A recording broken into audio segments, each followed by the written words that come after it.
Good evening, everybody. Welcome to Fast 29. Chris Pickett here with you for the Ford EcoBoost 200 for the USORL AlphaTauri Cup Series. Getting ready for the finale for the USORL AlphaTauri Cup Series for Season 8. Getting ready to crown the champion and see who's going to finish in the top 12 tonight. So we're looking forward to a great race at Homestead tonight.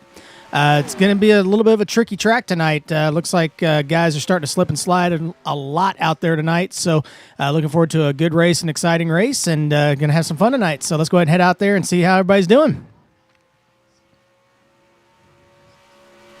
Stephen Merzlach around the track right now. Got about 10 minutes left in practice. They are going to be running into the qualifying session at 10:30, 9:30 Central, just like normal. So they should be heading to that at this point. They've got the time a little bit off on the actual game, so we set it to what it's going to end up actually being here.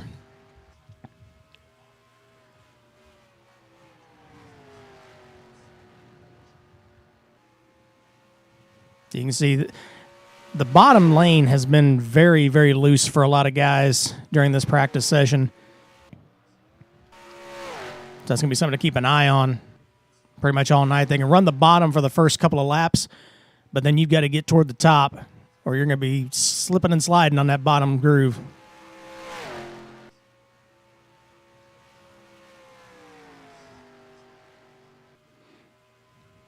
Following Zach Krasowski in the 4-car around.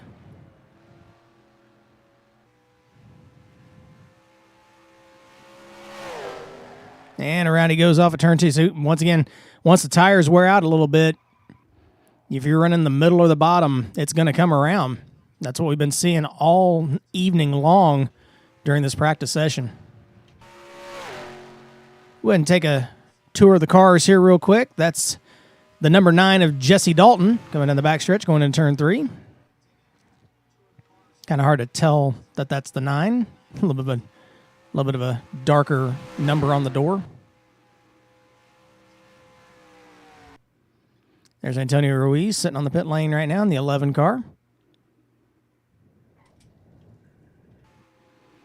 There's our in-race reporter for the evening, the number 7 STP Ford of John Peterson.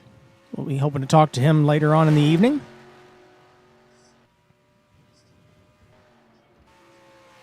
DJ Harris is number 32. Bombardier Chevy Camaro. Now here's going to be the confusing thing of the evening. There is the number 14 of Jeff Dixon, the M&M's Mix Toyota Camry. And I'm not for sure if he's on track right now or not. We'll see if we can find him. There's Henrietta Bordeaux's familiar 000 and Mikey Marauder behind her in the 8 car. It's Darren Ingram's number 3, Stephen Merzlach's 1 going by. Huang Do's 01. DJ again. He's not on the track currently as Tyler Mallon drifts into turn 1. Is he going to hang on to it? Wow. He saved that going through 1 and 2. What a save by the driver of the 80. Hey, I think somebody just entered the booth. Maybe. There he is. Hi. Welcome, Dan Asher. Hi. Thanks for showing up late. Appreciate it. I was handling very important business. Were you? Yes. We'll discuss it later. I was gossiping with someone on the phone. Ah, gotcha. Yes. Now I'm also going to go back to finishing my court case on Ace Attorney before the race starts. Oh, my goodness. Well, we appreciate your help on this broadcast. It's practice. Nobody cares. Hey, the finale, man. It's the finale. Well, here's the other car that we were talking about. So you saw the 14 of Jeff Dixon, the M&M Mix Toyota Camry, and here is Ray Tustin's 18, also the M&M's car. So we will count how many times. If you guys want to do in the chat an over-under of how many times me and Dan get these backward, go ahead. What does Jeff's car look like? So Jeff's car is the 14. He's not on the track currently. I'm trying to find him. He's not out there right now. But he's in the 14 M&M Mix Toyota Camry with the white numbers. And here's Ray Tustin in the 18, the regular M&M's machine, we'll call it, with the silver numbers. It's kind of like the 18 kind of looks like the old maybe 2008, 2009 type paint scheme. Yeah, that's what it's supposed to be. Yep. So that's it. Kind of has that. What was that? That old the metal plate looking. Did you just fall down over there? No. And why did you grab my leg when you fell down? That was kind of awkward. Chris? What? Like kink shaming.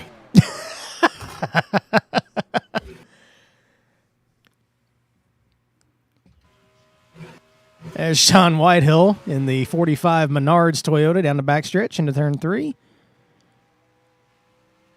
Rim riding it in. He's loose. This Dan, now that you joined us, this is going to be kind of an interesting race because they've been saying that the bottom groove is good for the first 2 or 3 laps, and then you are sideways loose after that. Nobody has any grip on the bottom after these tires warm up. Sounds like a skill issue. Could be. We'll see who's got the best skill tonight. Final race of the year. We're excited about that. That means you don't have to hear our voices for a little while. Until USORX comes around. Yes, we will be broadcasting that starting at the end of the month. We're excited about that. Got a pit party starting here at the entrance of turn 1, so we'll follow them around once they get rolling. About 9 cars sitting there right now waiting to see who's going to go.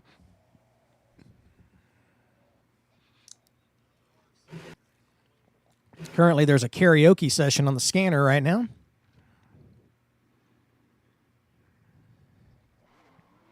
And the pit party is rolling, so we'll see what they do. Everybody hopped directly on the track except for Jesse Dalton, who takes the access road around 1 and 2.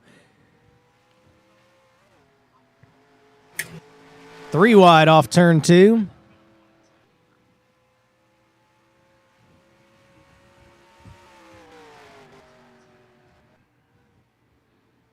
And we're going to see what everybody's got here.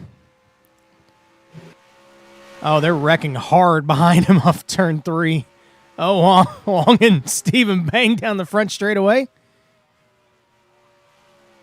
Jeff Dixon trying to make a 3 wide going into 1, and does. He slides up in front of Huang Do off a 2, hits the wall, 3 wide. Somehow they keep it straight.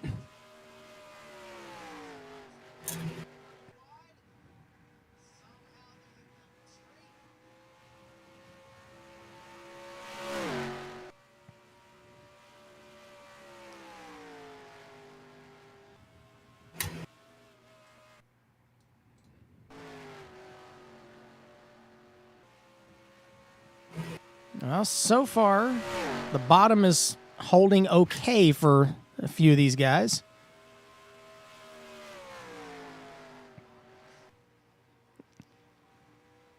Dixon running the middle groove, slides up in front of Doe again, catches the wall again off 4.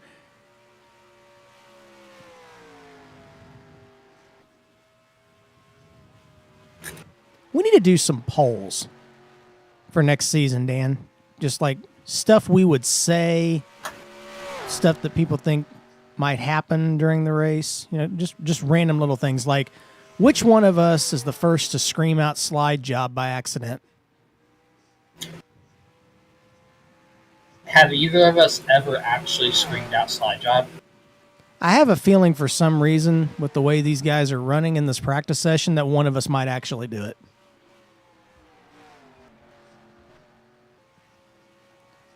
Jeff just floored it through 1 and 2, never lifted, and he just drove right into turn 1 from the bottom. I don't think he's lifting.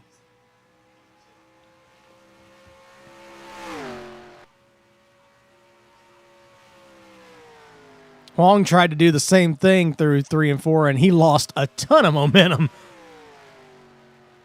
Jeff is trying.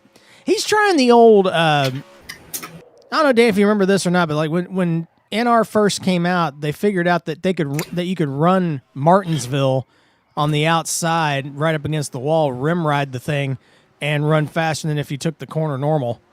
I'm wondering if that's the strategy that 14 was trying to do there. Well, clearly this is a very realistic simulation, and no one would actually try to do that. Like, certainly no one named Carl Edwards or Kyle Larson. Exactly. And Jeff is the fastest in this session by about 2/10. Speaking of Kyle Larson and video games, never mind. Oh, no. Oh, no. Well, this is the final race of the season, so go right ahead and cancel us. There's 18 cars out here tonight, too, so that's a good turnout. All right. They have skipped ahead to qualifying, so we're going to go ahead and duck out for that. So we'll be back as soon as they're done.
Welcome back to Fast 29, Ford EcoBoost 200 for the USORL AlphaTauri Cup Series. Starting lineup on your screen.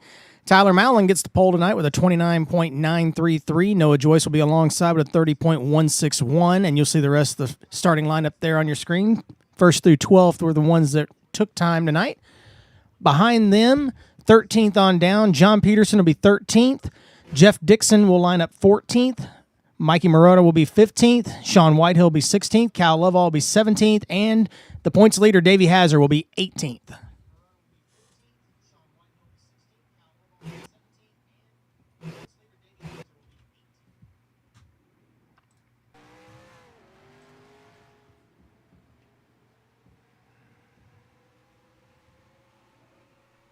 Several guys spinning off turn 4 there during this session. Got about 12 minutes left in it.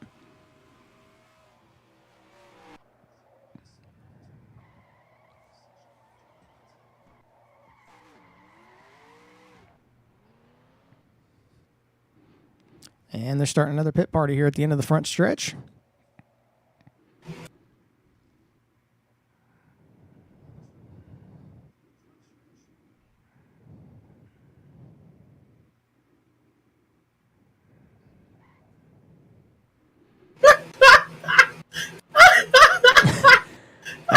I don't know if Dan knows that we're live or not. This is completely unrelated to anything that's happening on track. Just What we know, but go ahead. nothing. Okay. Nothing. Oh, so you're not going to tell us. Okay, so No. we're going to stay in the dark about everything here. Okay. We'll carry on. Okay, so they are going to do a pace. They're doing a pacing practice here to see how restarts will be.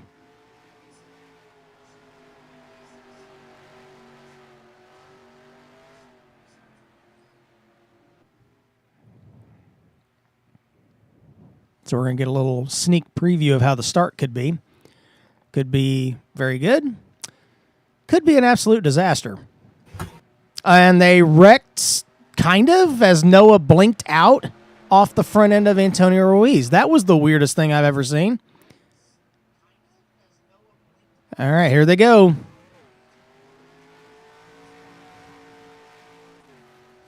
As Mikey Marotta comes flying around the outside. Oh, that was great.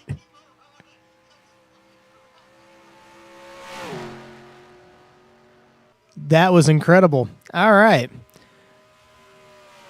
So far, clean and green on this practice.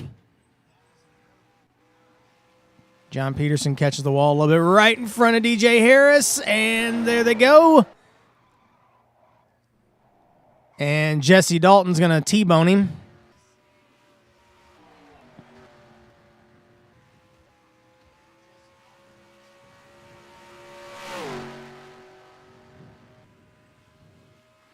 We're hoping to get a word with our in-race reporter, John Peterson, before the race starts tonight. We'll see if we can get him on the radio here in a little bit.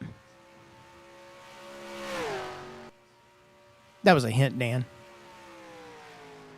Oh, in case you in case you have the time to watch the race, I know you're trying to solve crimes. I'm wrapping up what I'm doing right now. Okay, just very important lawyer stuff.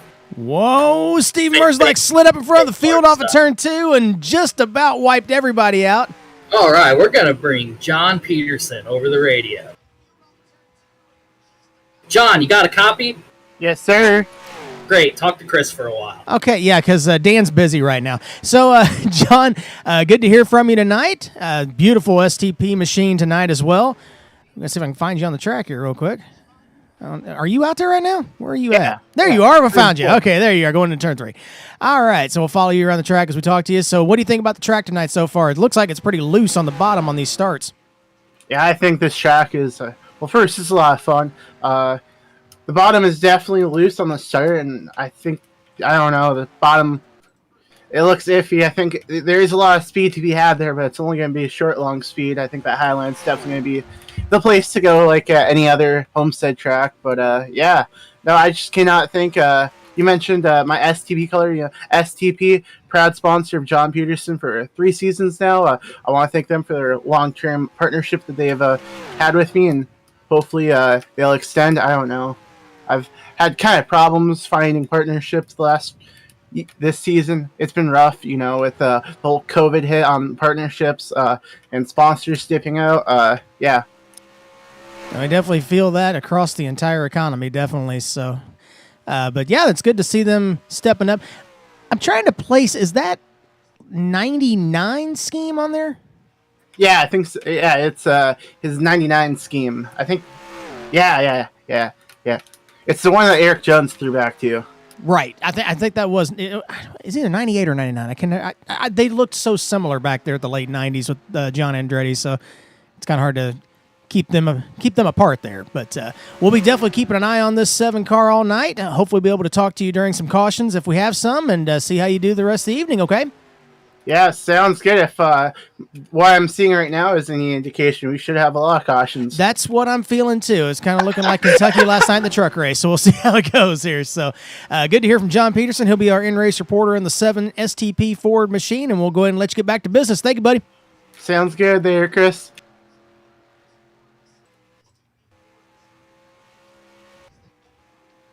And as he said, it's going to be a little bit edgy, probably, especially early on before everybody gets settled in. For those of you that watched last night's truck race that I was a part of, it was kind of similar to what we're seeing tonight. The top groove was dominant, and you could run the bottom for a little while, but once everything kind of settled down, which it took a while for it to settle down until after I decided not to take tires on the last pit stop, everything decided to settle down and go green the rest of the way. But I'm not bitter at all about that. It was pretty much what we're probably going to be seeing tonight. A lot of slipping and sliding, a lot of out of control. We'll see how it goes, though. Sometimes that makes for good racing, though. I had a lot of fun in that truck race last night. I don't know if it showed or not, but that 29 Centos ride was on it last night. I actually led a little bit. Dan, you missed all this. I led a little bit and was up there right behind the lead pack and was out there with no fresh tires for the last 20 or so laps, and then nobody decided to wreck after that. So a little bit disappointed in that. That's great to hear, Chris, but I'm still trying to figure out if Scott Riggs was actually second clip. Okay, context there. For those of you that saw the blooper reel from the Dan's Deets over the season, no, he was not in second on that clip. He was at least a lap down and probably more. Knowing why too. Hey, that was the days when they could restart on the bottom if you were a lap down. I can get confirmation on that if you want me to. I'll tell you what. If a car spins in front of that 9 tonight during practice, he's hitting it.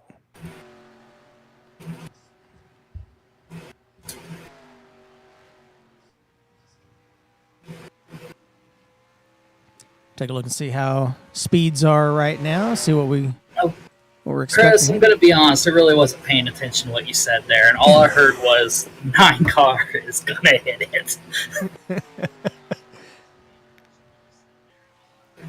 We'd like to and thank all I can say is congratulations to the 9 car, I guess. I would like to mention our new presenting sponsor, ZipRecruiter, since I'm going to probably have a new co-host opening here in the next little bit.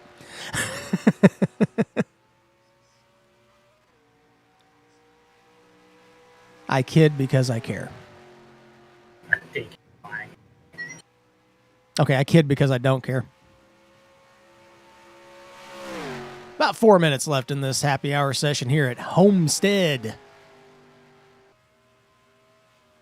Tyler Mallon, the pole sitter, currently at the top of the board with a 30.1. Oh, my goodness. That surprises you? No. I looked up the racing reference of that Rockingham race. Oh. Scott Riggs finished that race 10 laps down. There we go. 2004 Subway 400. That was the last race at Rockingham for the Cup Series. Did you know that Joe Ruttman was parked in that race for 1 lap for not having a pit crew? After 1 lap. After 1 lap. Yes. He had no pit crew, and he was driving. Hang on. Don't tell me. Hold on. He's driving the '09, the Finch ride. Yes. Yes. I got him and Andy Hillenberg backward in my head briefly there for a second. The 80 car. How dare you? I know. I don't know why I thought Use that. the GOAT Andy Hillenberg. Oh, Jesse Dalton just destroyed his car into the pit wall on the front straightaway into the tires. Or not in the tires, in the barrels. We've got an OJR. We have an OJR photo op. And I don't know why Jesse's parting there. And now they're rolling away. I think Ray Tustin was trying to say hey to him there. Oh, hey, I'm actually in the booth now and watching on-track activity. It's so great of you to join us. Really appreciate it. You're welcome.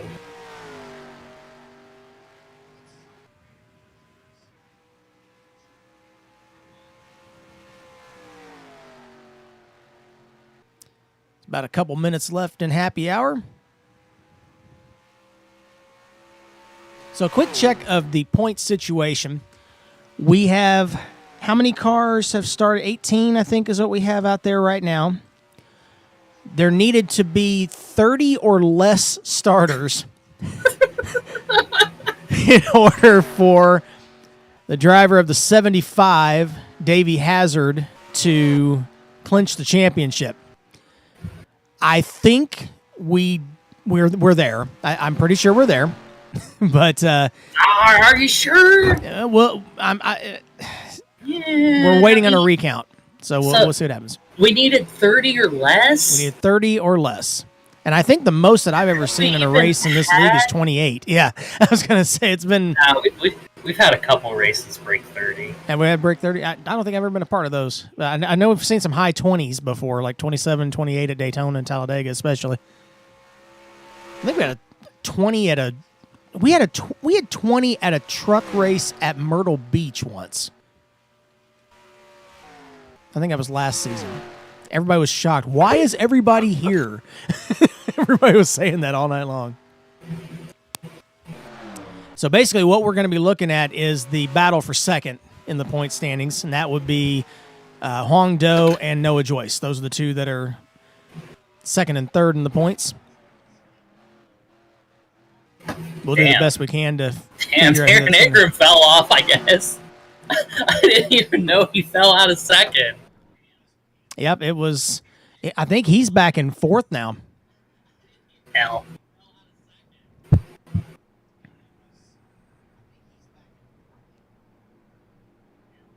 There's a little bit of a gap between Joyce and Ingram in the point standings. I had that pulled up earlier, and I meant to keep that up so we kind of keep an eye on it. And I got lazy about it, and we're just gonna kind of roll with the punches here. Happy hour session is ending and wrapping up, so we're gonna go ahead and send it over to Blake Shelton and get this finale ready to go.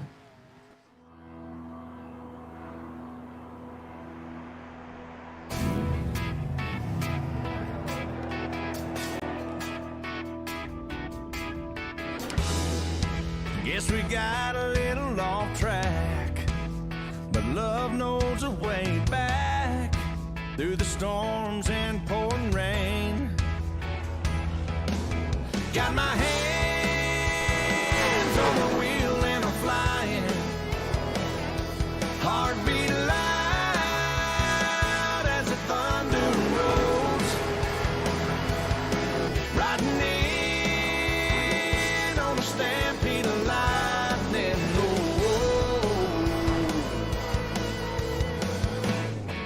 I'm bringing back the sunshine, bringing back the sunshine, baby, it's about time.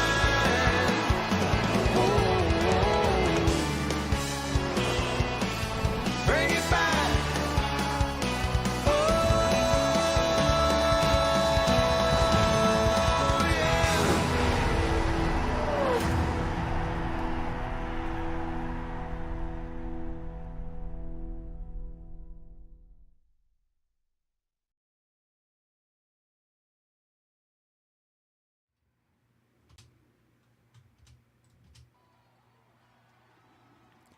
Welcome back to Fast 29, coverage of the USORL AlphaTauri Cup Series from Homestead, Miami. Getting ready for the start of the Ford EcoBoost 200, the finale for Season 8.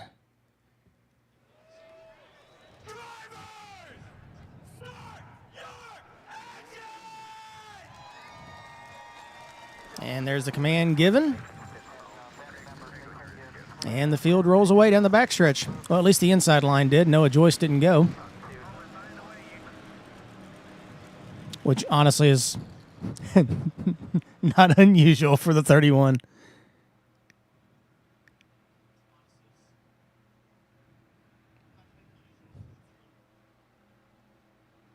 All right, we're looking forward to a good finale here. Hopefully we're going to have a clean start here.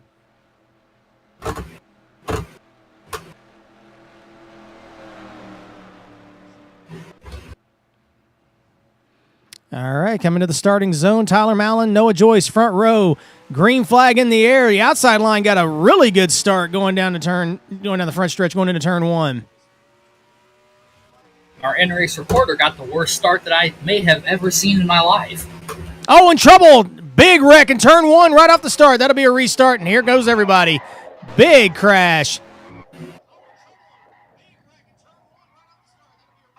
Rev up those backups. Yep, that was it for that. That didn't take long at all. Well, now everybody's got to be on their P's and Q's now. This is going to be a little bit iffy now. Give me just a second. We'll be right back with that restart.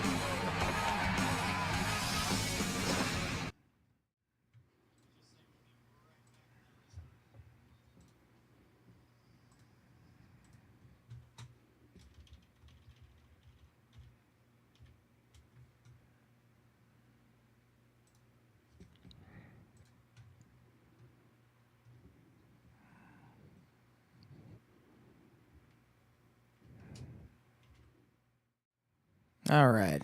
We'll give him another shot here.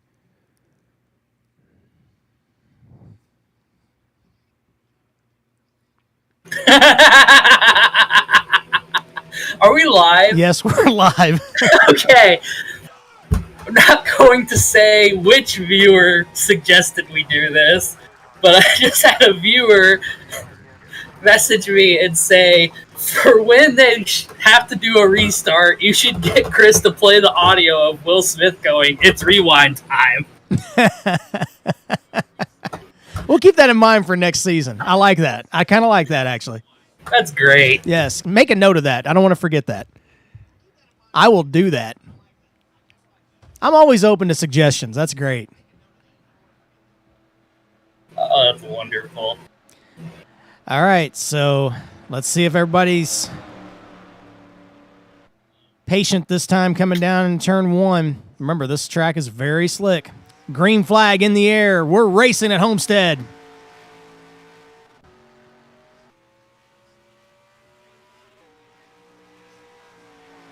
Mallon and Joyce side by side through one.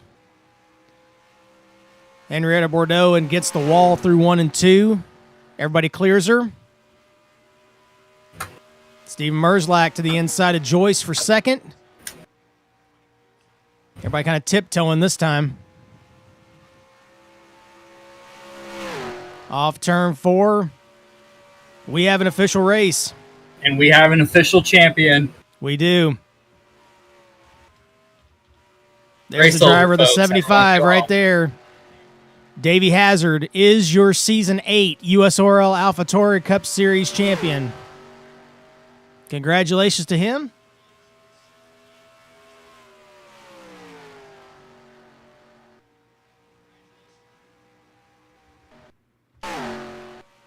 Noah Joyce leads off turn 4.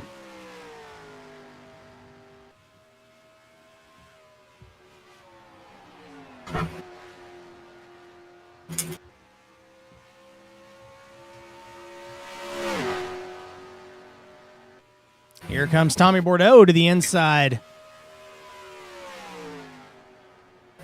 He's going to try and Dive bomb into turn 3 on Noah Joyce. He's going to slide up in front of him. He does. Tommy Bordeaux takes the lead off turn 4. So we've had 3 leaders in the first 4 laps.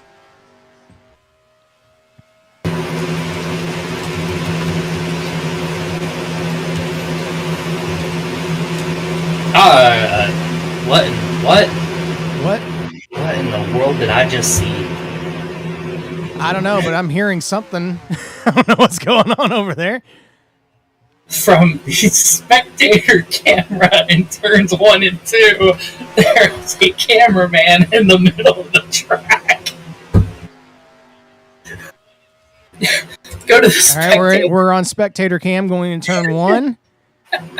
Ah! There definitely was. Okay. Oh my god, put the caution out, there's someone on track. We're still green here at Homestead. Lives of pedestrians do not matter. That's a little known USORL motto. Didn't know if anybody knew that or not.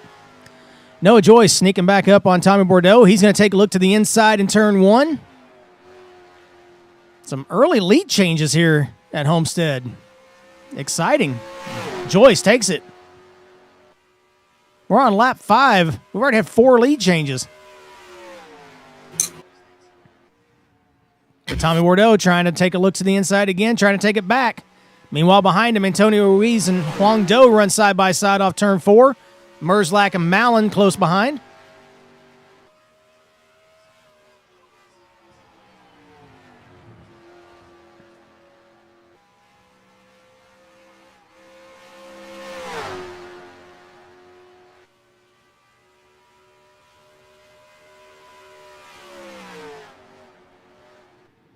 Bordeaux still trying to make that bottom work underneath Joyce. Joyce tags the wall just a little bit through 3 and 4.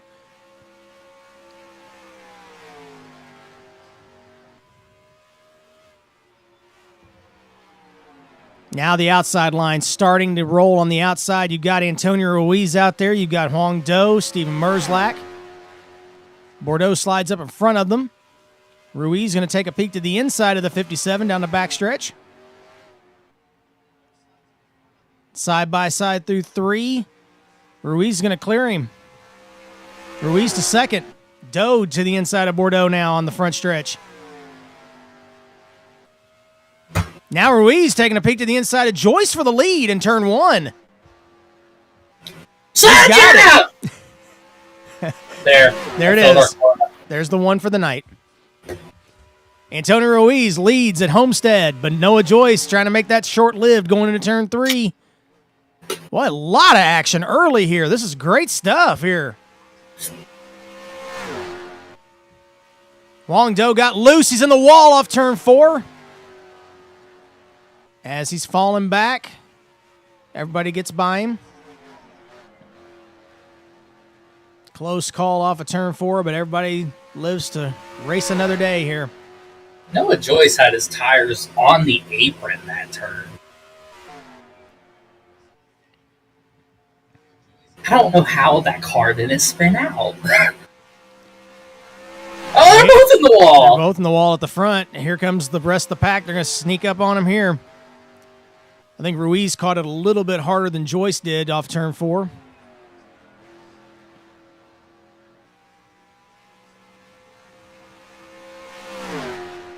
Bordeaux to the inside of Ruiz for second.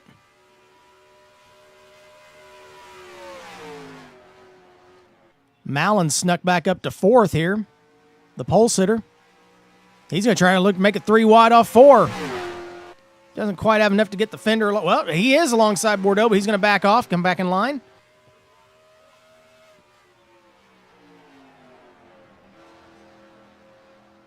Oh, Ruiz is in the wall off in turn 2. He's glued to it. He's stuck there. Oh, and somebody's spinning off the backstretch.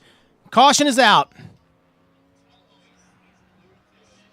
That is that Merzlak spun on the backstretch? Yes. Steven Merzlak around.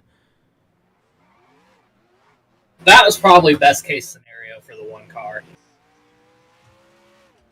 The 11 was glued to the wall and could not get off of it at all, and the one the only reason he spun out is because he had to turn the wheel so hard to avoid the 11. That's kind of what it looks like here. We're load up a replay here and see what we see. It's going into turn 1. This is Steve Merzlak going in turn 1. You see Ruiz slide into the wall in front of him. Merzlak's going to cut it left. Does a great job of avoiding the 11, but now he's sideways. You can see him inside there working that wheel. It starts hospital wobbling a little bit, and around he goes. DJ Harris back there on the apron as well, trying to avoid it. And everybody else behind him did a great job of avoiding this one car as he taps the wall on the backstretch. Look at him scatter there. I don't think I've ever seen a car get into the wall and just pretty much grind to a halt like that. You obviously haven't watched me race very much. True. Offline, online. I run the high line, and it just doesn't work out a lot.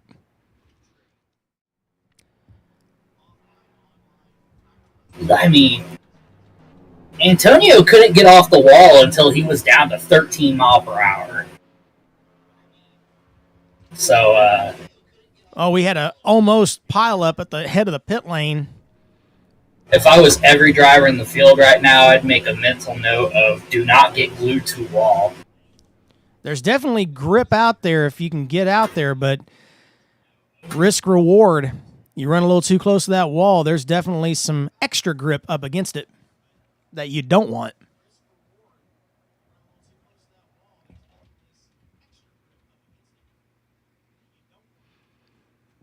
I'll watch the race off pit road here. If I can get to the right camera. And for some reason, my Alexa thought I was talking about something else. But Hi, Alexa. there's the race off the pit lane here.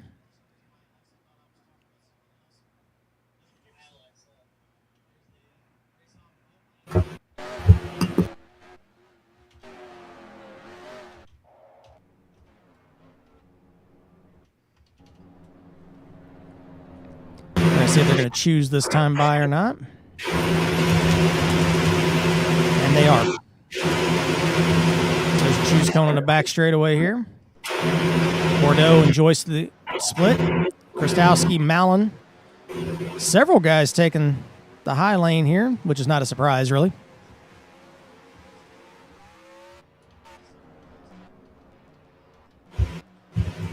The 0-1 got a black flag. He'll be restarting at the tail of the field. There he is.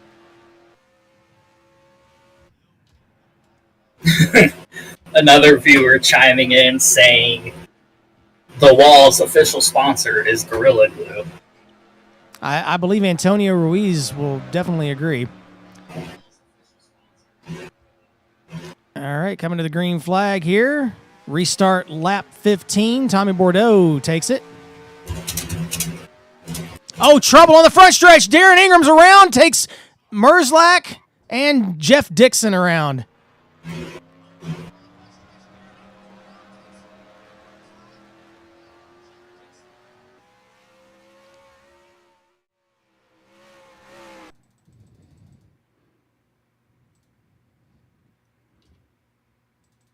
I really not sure what Darren was trying to accomplish there.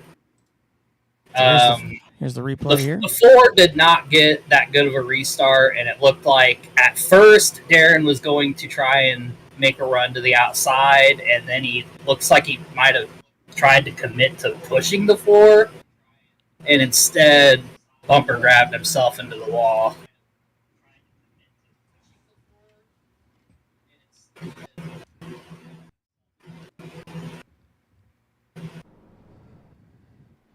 Looks like, though, good news is that it looks like everybody got away from that pretty unscathed.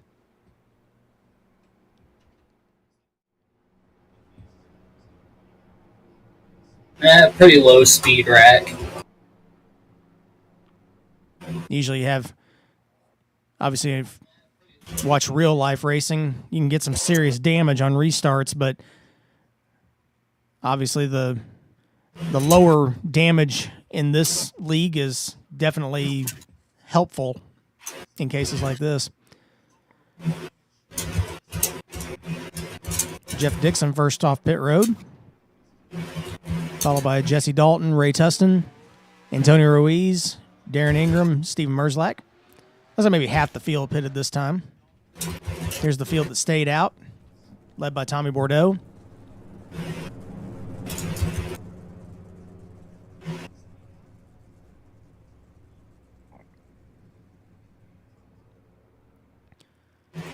They'll be choosing this time, so I can get a better view of that for you.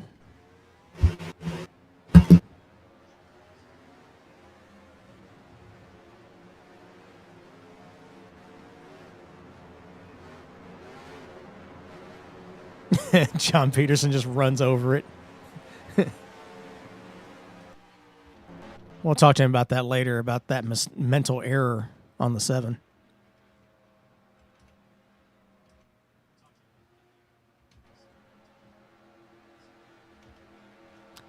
Coming to green here. For some reason, my caution thing went away there. Sorry about that. But we're coming to green on lap 17. Bordeaux and Joyce front row. Green flag in the air. Inside line stacked up a little bit behind Mallon. Cal Lovell and Huang Do pushing each other down in turn 1. Darren Ingram trying to make it 3 wide in the middle.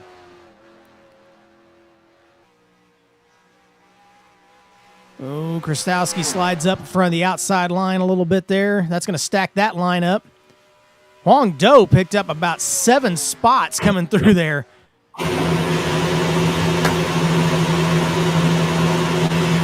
aliens have landed again at Dan Asher's house. Yeah!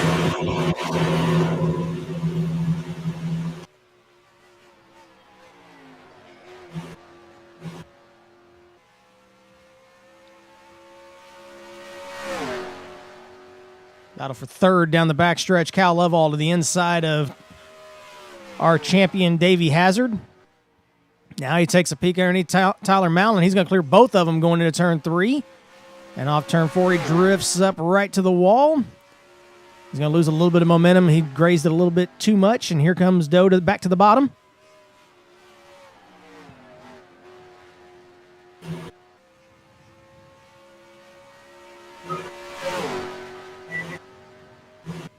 Kind of singling out now back through the field.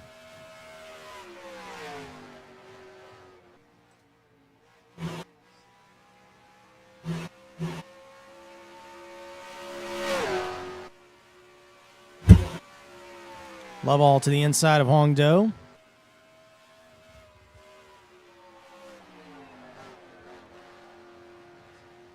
I don't know if it was ever noted, but this is Cal Lovell's last race as owner of EV Racing. We did not note that, but that is true. Last ride in this 12 ride. I don't know if he's going to stay in the 12 or not. And really, we don't know what his racing plans are for next year. A couple of rumors flying around that he may retire altogether, maybe go into broadcasting, may go into a part-time schedule. Still waiting on official word from the driver of the 12. Got the battle for the lead down the bottom right-hand corner. Noah Joyce taking a peek to the outside of Tommy Bordeaux going into turn 3. Now, of course, it should be noted that Cal's actually substituting for Cam in the 12 car. Cal is the longtime driver of the 12 car, won 2 championships with it in the Cup Series. And then he stepped out of that car for this season and has been in, I think, like 5 different numbers this year now. We've seen him in the 7 car a couple of times on our broadcasts. 26, the 7, 12, 51. He's been the super sub this year. 4. And I'm not sure what's up with Cam right now. I know he was recovering from an illness he had. Hopefully he's getting better or has recovered and will be back for next season.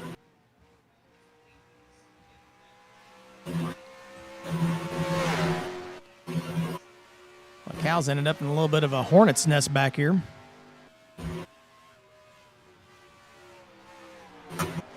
Apologize for we're watching the monitor here, and there's quite a bit of pixelating on the broadcast this evening. Apologize for that.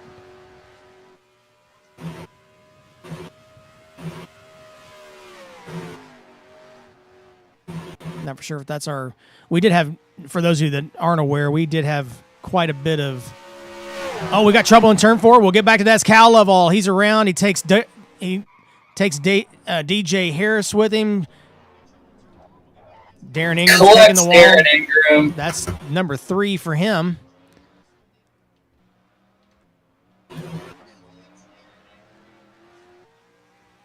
And Darren had that. Well, I don't know if Darren was involved at the start, but I think he had that cleared. That slowed it way up and looked to had it missed, and then the 12 just swung back around and got him in the right rear. It looks like this might have been a situation of warp, is what it looks like. Yeah. Here. Going in turn 3, you'll see the 32 disappear and then reappear right on the 12's bumper. Looks like Darren did make a little bit of contact with 32, but for the most part, big time warp off turn 4. And yeah, Darren did catch a little bit of that at the very beginning, and then he bounces off of Cal, and then ends up bouncing into Henrietta Bordeaux on the inside and bounces back into the wall. Well, just like last night, unfortunately, appears that the driver of the 3 has become the pinball early. A series of unfortunate events.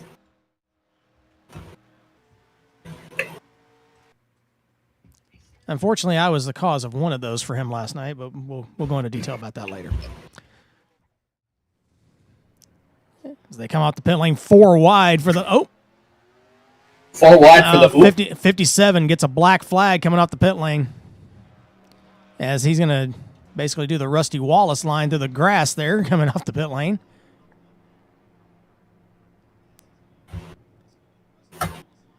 So the early dominant leader, Tommy Bordeaux, is going to be restarting to the back of this pack. Should be fun for us. We'll definitely see how quickly he can get through it as they hit the choose cone here. I hope they don't hit it. Oh, it looks like Steven Merzlak hit the box. He's going to have to take the penalty. Apparently that was a late call and he didn't catch it. And again, I apologize. I did not hit my my yellow when the yellow came out so quickly. I didn't get a chance to hit it.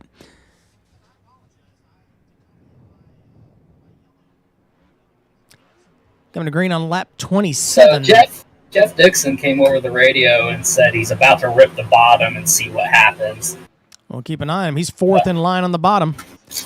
Green flag back in the air. Huang Do takes the lead.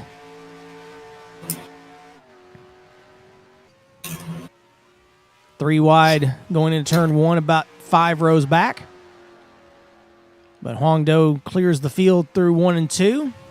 Tyler Mallon slips into 2nd. Noah Joyce to 3rd. Oh, they're wrecking in the back. Caution is out. Tommy Steven involved, Merzlak Steven into the Merzlak. inside wall. I think that's 4 for Steven. We're going to take a look at that and see what we got. I think we need to take a look at the onboard of the 57. Sean Whitehill got and Steven Merzlak spinning in turn 4 by himself under caution. Sean Whitehill got into the wall off turn 2, and DJ Harris had nowhere to go. And DJ pinball through about 3 people there and managed to keep it straight. And I think that's pretty damn impressive. That's great. Here's the onboard on Tommy Bordeaux. He's on the inside. That's Steven Merzlak to the outside. He's going to get Sean Whitehill catches the wall there. He gets hit from the right rear, spins it out. You can see Steven Merzlak to the inside. There's DJ Harris on the bottom. What a save by Tommy Bordeaux. 360s it and keeps going.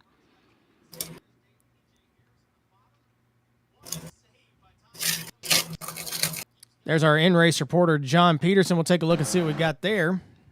You know what? Let's bring John in here. I need to insult him for being slow this race. We can do that as we watch his replay. This is the onboard with our in-race reporter, John Peterson, coming off of turn 2. John Peterson, do you have a copy? Copy me. Hey, why you suck so much? Oh, no, I think Cal gave me the freaking truck engine because this thing is slower than shit. It's slow. Oh, hey! Well then, I don't know how to react to that.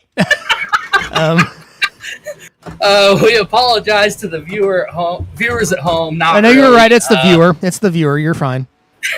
Sorry, that's unwarranted. 4 people watching right now. You're frustrated. We understand. Can I just give a shout out really quick? Absolutely. Go right ahead. I mean, you've done enough right now, but go ahead. All right. I want to give a shout out to OJR and Noah Joyce and Jake Oakley. They were huge for me, and it's sad to see their team go away, but shout out to Noah and Jake and everyone over at OJR. Sounds good, John. You were kind of close to that wreck that we just had there on the backstretch. We'll go ahead and let you go here in just a second, but what'd you think about that spin by the 57 there? That was pretty cool. Oh, man. I don't know, Tommy. Save that. My fire seat, I don't know. I think I pulled a Noah Gregson, except it's not the number 2, it's number 1. Understandable. Well, we'll send you a fresh one here before the race is over with. How's that? Sounds great. Well, let's get back to business. I don't know how he's going to get into it, but... That is true. Coming to green here. We'll send him back over there so that way he can take that green.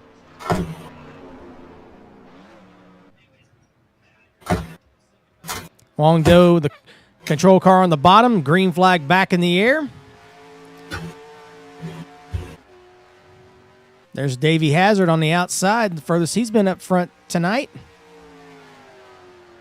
It's just amazing how that 75 can start in the back and just methodically bring himself to the front. And you don't even realize it until he's there.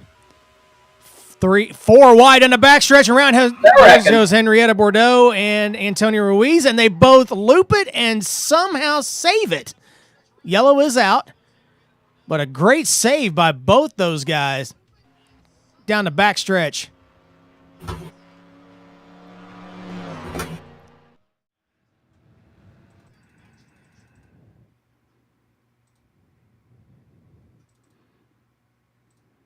I saw that coming down the back straightaway. Knew it was going to be a little bit interesting there.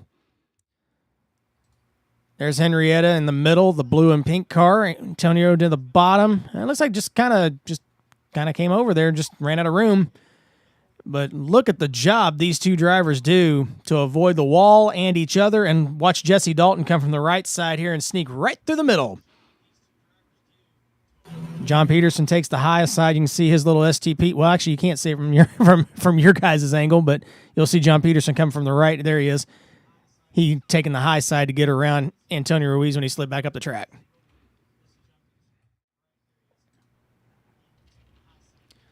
Well, as we were thinking, it was going to be a little bit of a halting start if they can't get through the first few laps. When these tires are cold,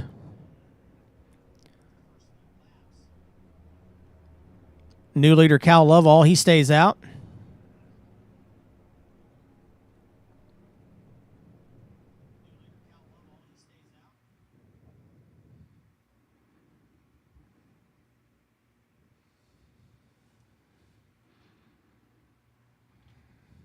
Just look at the leaders that stayed out on the track. Cal Lovell, Noah Joyce, Tommy Bordeaux stayed out on this one, and so did Jesse Dalton. You watch the race off pit road, won by Huang Do. Davey Hazard will be alongside. Tyler Mallon. Darren Ingram. DJ Harris. Jeff Dixon. Zach Krastowski off the pit lane. Steve Merzlak. Ray Tustin. Michael Murata. Sean Whitehill, John Peterson, Henrietta Bordeaux. Looks like Antonio Ruiz may have stayed out as well underneath that.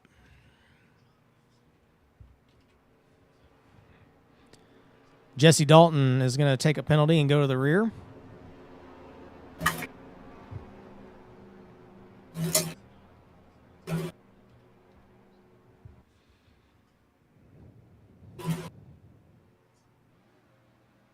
So Lovall and Doe will be on the front row for this restart. Joyce and Hazard row 2. Bordeaux, Mallon row 3. Ingram, Harris row 4. Coming to the restart, lap 33.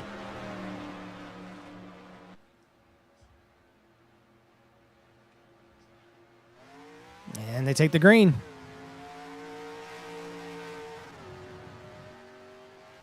Darren Ingram trying to make it 3 wide, going to turn 1 again through the middle.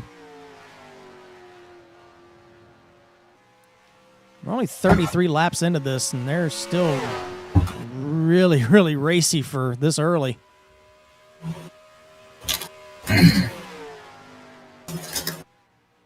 Everybody diving to the spin and turn 3 behind them. Believe that might have been DJ Harris. If you can take a look at that, Dan. Sorry, didn't catch it on the screen here. 3 wide down the front stretch for third is Tommy Bordeaux underneath Hazard and Joyce.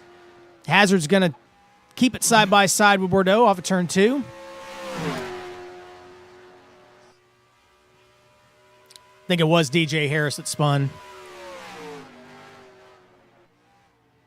Confirmed. 32 was the one that spun on that restart. So Lovall leads. Hazard trying to take the lead off turn 4 for the first time.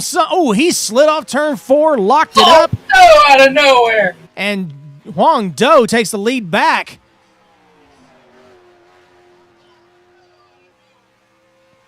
What a move that was there as Hazard got loose off of 4. Oh, boy. Joyce gets sideways in front of Hazard.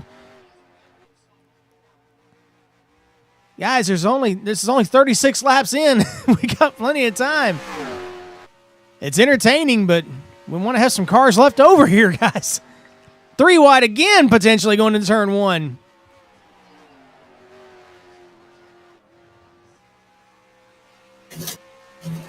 Bordeaux to the inside of Joyce. Huang Do couldn't get there. Steven Merzlak caught the wall off turn 2. He's going to fall back. That's toward the back of this pack. Hazard and Lovall side by side behind him, and Bordeaux tries to get to the inside again of Huang Do. Weren't we just talking about his penalty? He stayed out underneath this last caution and got restarted toward the front, and here he is battling again for the lead. Can't clear him there. They run side by side again down the backstretch, and here comes the pack right behind him. Joyce, Hazard, Lovall a little bit further back.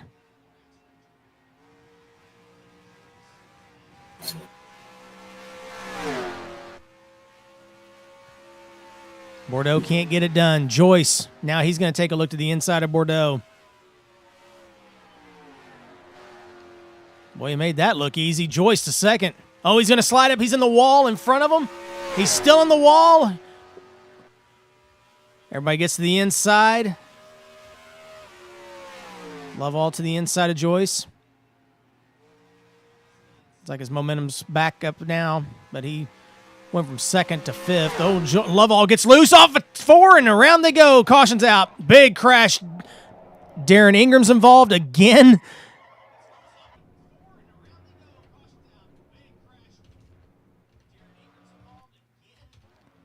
Ingram still trying to get it caught up. Whoa, Ingram just about spun into traffic on the bottom.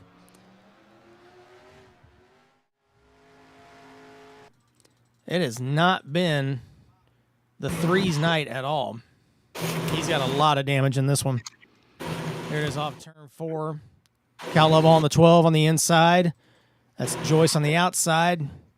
And you can see he's already sideways off of 4. Can't quite catch it up there.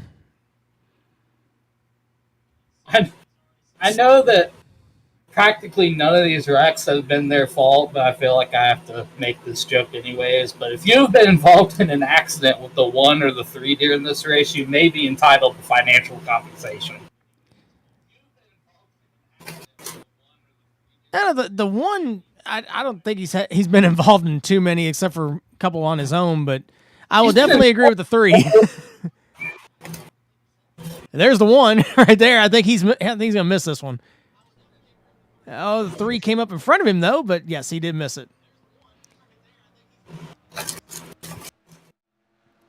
This has definitely been an evening so far for everybody.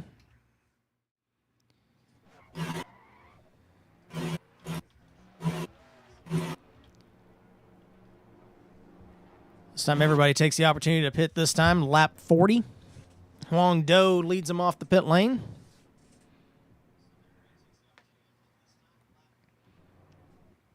Do, Hazard, Bordeaux, Noah Joyce, Tyler Mallon, the top 5 off the pit lane. And our in-race reporter, John Peterson, got a black flag underneath this pit stop. So he'll be dropping to the rear. Of course, we did call him out earlier. He pretty much was already there.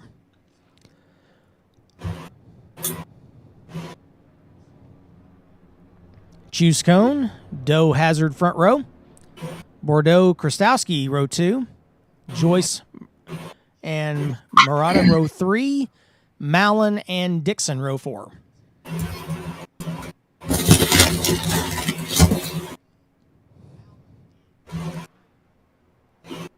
If Dan could shut his salad shooter off, we'd appreciate it. What? Coming to green. Lap 41. Oh, I just realized I forgot to turn my noise suppression on. That's what's going on. That makes sense now as the green flag is back in the air for Huang Do. No wonder you're hearing so much weird shit. Oops. Oh, goodness. We were kind of hoping this would be a pretty professional broadcast tonight since it's the finale, but it's going downhill quick. 3 wide down the back straightaway for second. Joyce, Bordeaux, Hazard down into turn 3. Bordeaux just sends it down to turn 3, but Joyce is sending it in front of him. They slide up in front of him. Oh, Hazard gets loose in front of him too, trying to slide back in line. So I just got a text message from our in-race reporter, which 1 is incredibly irresponsible and 2 also hilarious. But he said that this car sucks so bad. How do you feel about adding me to the booth? Well, might have a chance to do that here in just a little bit if he decides to park it. Doe, Joyce running the outside. Here comes Hazard and Bordeaux on the bottom.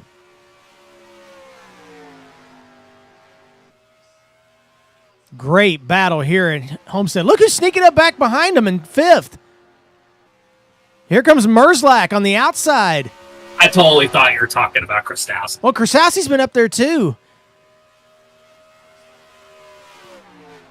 So we'll call out both of them. Here comes Joyce. Sends it in turn 3. Oh, my God. He's going to slide up. Here he comes. 3 wide for the lead off turn 4. Hazard and Bordeaux make a little contact off 4. Oh, and around goes Joyce. Here we go. Big crash in the front stretch. Yellow's out. Boy, these guys are... Okay, it wasn't quite as big as what I called it at, but goodness gracious. When this stuff happens in front of the pack, you're worried that everybody's going to get involved with it. Off turn 4. Doe on the outside. You see Joyce. He's sliding up in front of him. They made it 3 wide. They made contact in front of him. And Doe, okay, see what happened there. Doe tried to get to the inside and just mistimed it just a little bit and caught the back bumper of the 31. John Peterson, do you have a copy? It doesn't sound like it. John Peterson, you got a copy? He doesn't want to talk to you. No, I guess he's exited the car and heading towards the booth. It does look like it. Yes, John Peterson has retired from the event. So we'll see if he climbs up in the booth here shortly. Bordeaux stays out underneath this caution. So does Merzlak. Pit stops for everyone else. Lap 44. Hello, do you guys have copies? Hey, there's John Peterson, fresh from the car. I'm running to the booth right now. I'm taking the stairs. Yeah, about that. We really need to have Homestead get get an elevator would be great, but we'll have to talk to him about that later. We'll have to get our crack track creator, Antonio Ruiz, on that for us. At least an escalator. It doesn't have to be a full elevator, but at least an escalator would be nice. I think they have an elevator, but it's reserved for JTN personnel only. ATN isn't even here. Oh, goodness.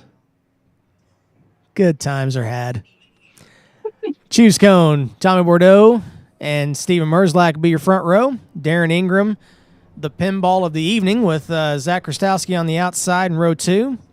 Antonio Ruiz, Jeff Dixon in row 3. Tyler Mallon, Mikey Murata in row 4. That's the furthest that 8 car's been up all night, so good to see him up there.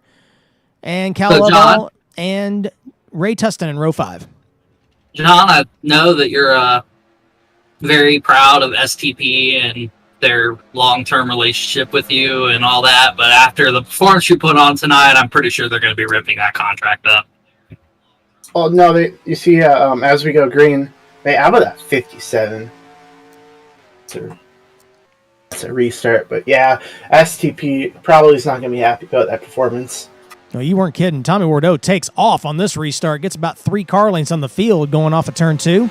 What year was that paint scheme from again? 99. Yeah, John Andretti's rolling in his grave right now. Oh, goodness. See, it really drove like a 2002 John Andretti car. Oh, yeah. Oh, boy, they're bunching up again off turn 4. Been seeing this all night long. This has been kind of a driving skill Daytona Talladega. It's kind of the way this has looked all night long. Nobody can get away from anybody, and they're bunched up in the pack back here. The 2 M&M's cars together. Homestead track that Ray Tustin. Oh, Joyce trying to make it 4 wide. Sorry, John. It's snuck into turn 3 there. Thought we were about to see another caution.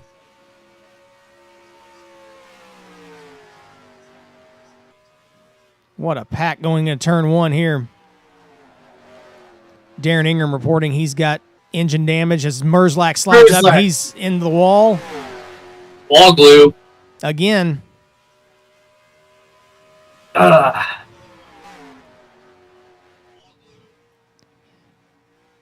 Merzlak came on the radio and said he was actually happy that happened. Antonio Ruiz, meanwhile, is taking the lead.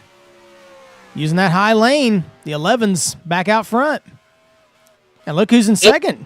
Could Antonio Ruiz become the first driver and only driver ever mentioned in a Fast 29 commercial to win following the post of the Fast 29 commercial? We're still only 50 laps into this thing, so we'll see what happens. You know, Chris, it's not really surprising to see Antonio up here. He had a really good run here at Homestead at the start of the year. He did. He arguably should have won that race. Absolutely. Well, for those of you that watched the intro video for this race, the pack's starting to look kind of like what you saw in that. The first couple cars pulling away and everybody else kind of in a big knot behind them here. Led by Mikey Murata, who snuck up into third here. Except he told me those first 2 cars that were pulling away were actually a lap down. Let's not discuss that, Dan. That's okay. Well, they're bunching up again off turn 4. There's your top 4 in the corner, even though it says top 5. Ignore that. That's okay. There's your top 5 or top 4 in order. And Noah Joyce is just ripping through the field. He's back up to 4th. Give a shout to this top 3. Ruiz, Krastowski, Murata. I would say all 3 of those can be considered the quote-unquote nice guys of the garage. Oh, Joyce is in the wall off turn 4. He gets the wall glue, and I don't know how. Oh, and Henrietta Bordeaux's around. I don't know how. You don't know how Henrietta's around? Let me tell you, Chris. How did Henrietta Bordeaux go around? She got onto the apron exiting turn 4 and just spun. No. It's not what I was expecting, honestly. Or take a look on the inside. Yeah, there's her skid marks there on the bottom.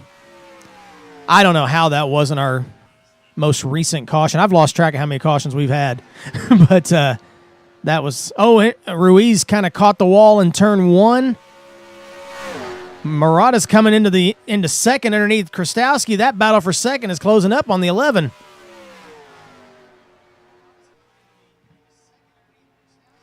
All 3 cars in the top 3 taking 3 different lines. Oh, Darren. Caution. Darren and Off turn Huang 1. Turn and 4. Cal. Oh, Wow. That's I saw that right as they were going off camera. The 3 car broke loose and blocked the brakes up, and Huang just had nowhere to go. well, Ray got some damage from that also.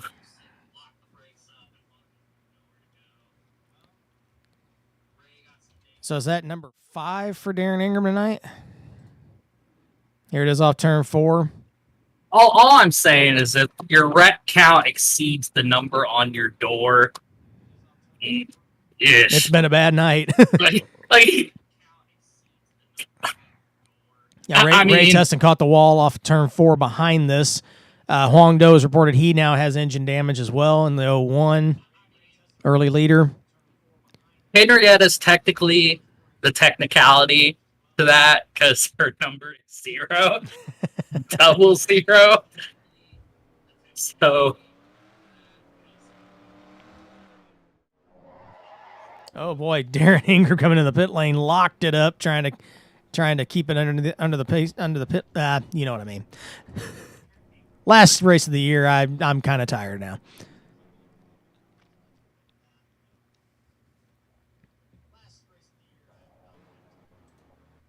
Not for sure exactly what's going on with my ticker up here, so bear with me just. and I remember when we found out that we were going to be broadcasting this race, and we were like, we're going to have to make it like the best broadcast we've done. It was going to be super professional. And then we got on here, and I'm just like, hold up, I'm playing a game right now.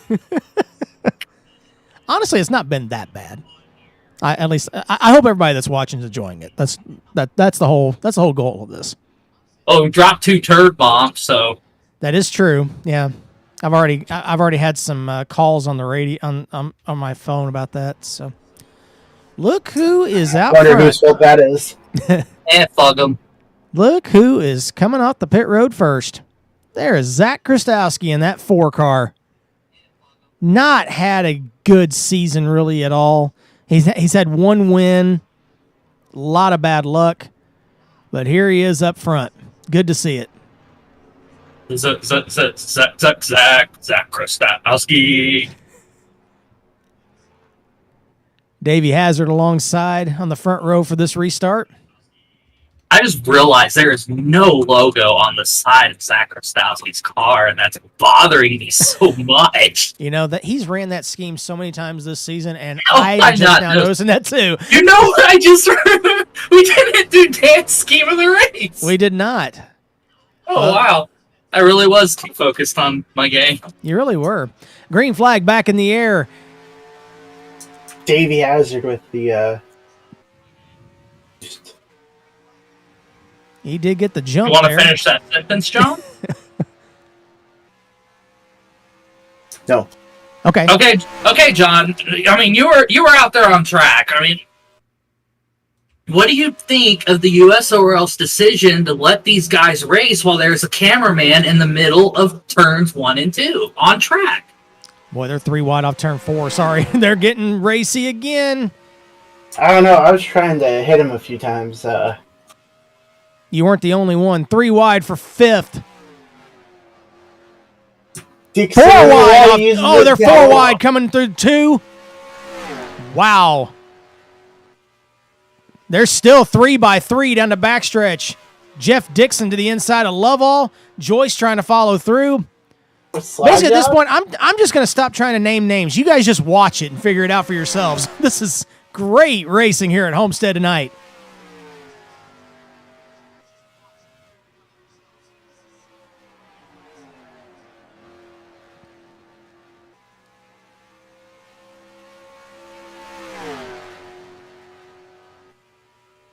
Hazard leads. Krastowski second, Mallon third, and this fight back here rages on. Merzlak coming through the middle. You know what? I'm gonna give scheme of the race to that Nickelodeon car. Even with no logos? The Nickelodeon car that has no logos on the side. Okay. Scheme of the race. There it goes. Still 3 wide. Oh, blowing up Noah Joyce. No! You've got to be kidding me. Oh, how they missed him. Oh, Love DJ in the All wall. hangs on to it. DJ Harris. He looks loose. And around he goes. Off turn 4. That's going to be a single. No caution. We stay green. Great job by everyone to avoid that 31 when he blew up. And look, battle for the lead. Krastowski takes it off turn 2.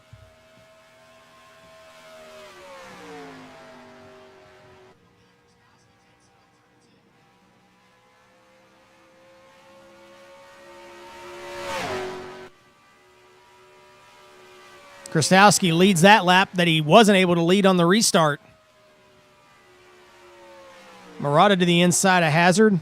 Tommy Bordeaux. Oh, and Murata's around. Mikey. Yellow's out. Yellow's out. Great job again by everybody to miss him. I would just like to say that Noah Joyce legitimately took his car to the garage. We're not talking like, oh, his car just disappeared. He on drove pit it all road. the way in. That's He drove amazing. it all the way into the pit road, drove through the gap in the pit wall, went to his garage stall, pulled in, and then left. That is realism at its finest right there. Proud of Noah Joyce. We'll be giving him a What shout an out later in the absolute broadcast as class well. act. Boy, Mikey on the bottom just loops it.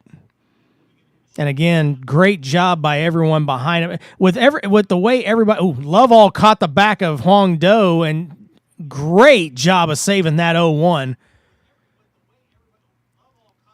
But the way these guys have been racing tonight, the fact that honestly, these wrecks that we've been having have only been maybe 2 or 3 cars at a time. And where they've been happening and just what's been happening with them, I'm surprised we haven't had like a 10 or 11 car pileup as close as these guys have been racing tonight.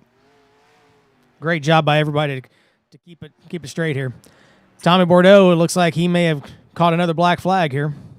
I don't know what it is on that Davey Hazard pit crew, but they're hitting all their pit stops today with Hazard taking the lead off pit road. Krastowski comes off in second behind him. Tyler Mallon, Steven Merzlak, Jeff Dixon coming to the choose cone.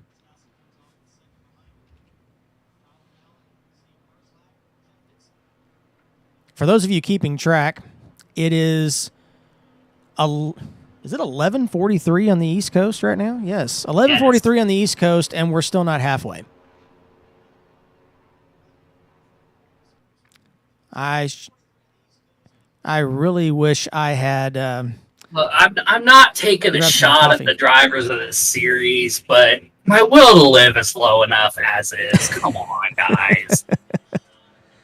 That might be a little bit extreme, Dan, but it's been very exciting to Never watch. Though too you got to extreme. you got to hand it to him. This has been No, it's been exciting. very much. Green flag back in the air. Krastowski doesn't get a good start on the outside. Merzlak bumps him down the front stretch. Jeff Dixon trying to take advantage on the outside. That settles down. Hazard pulls away by about 2 car lengths, which has basically been the biggest lead that anybody's had on restarts. Mallon slides up into second.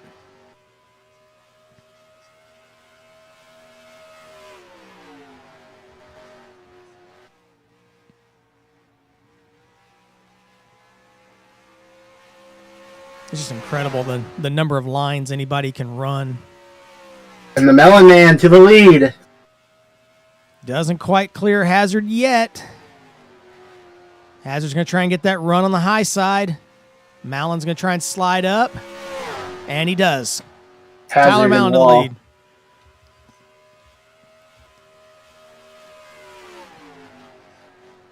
Nada Car's back in the pack again. Really got to appreciate Krastowski staying on the bottom. Like, yeah, you guys can keep screwing around at that wall. I'll just stay down here and pass all of you. It's definitely working for that Nickelodeon car. I think the problem that Got one in the Krzyzewski wall. may It's have Jeff Dixon. He's got the wall glue. He has falls to not the back been of the race pack. that Dixon wanted. Got any Gorilla Glue representatives watching this race? We got sponsorship available on the wall. Meanwhile, Krzyzewski, he retakes the lead from Malin on turn 4. From the bottom. What a move. Power move. He has got some ponies in that 4 tonight. Remember when Jeff Dixon came on the radio and said that he was going to rip Oh, the trouble bottom? behind him. It's Darren Ingram and DJ Harris. We got a caution again. Oh, and Henrietta catches him. It looked worse from that one angle than what you see here.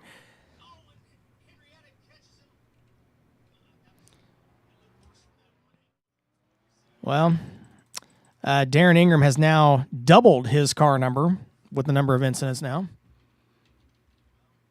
I think Ingram caught the wall. At this point, I can officially say we've just been there and done that with him. So, anyways, remember when Jeff Dixon said he was going to rip the bottom and see what happened, and then he never actually ripped the bottom? He ripped the wall, unfortunately. Yeah, Zach Krzyzewski said, okay, watch this, and then actually followed through and took the lead from it. You're seeing a replay of Darren Ingram's slide through 1 and 2. There's DJ Harris catching him. More hard contact for that 3. I don't know if Jeff's sigh into the radio right there is because he has the stream up and is listening, or what. But that was a convenient timing. I'd like to think he is. So that is pretty epic. Great save also, missing that by Sean Whitehill. Got kind of sideways and on the apron and did a great job of avoiding and making it worse. You know, you think for a guy who has white in his name, he would drive the more white paint schemes.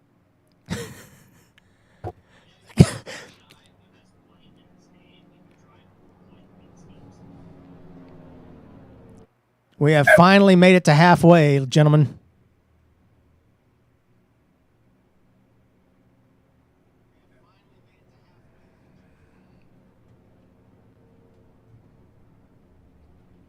You know when you complete a scenario on Roller Coaster Tycoon and literally every person in the park just looks up at you and just a big round of applause?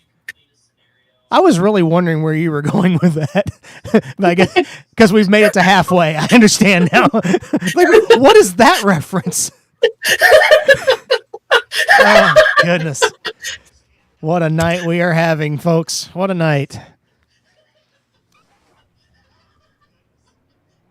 Race off pit road 3 wide. Malin's going to edge out Zach Krzyzewski.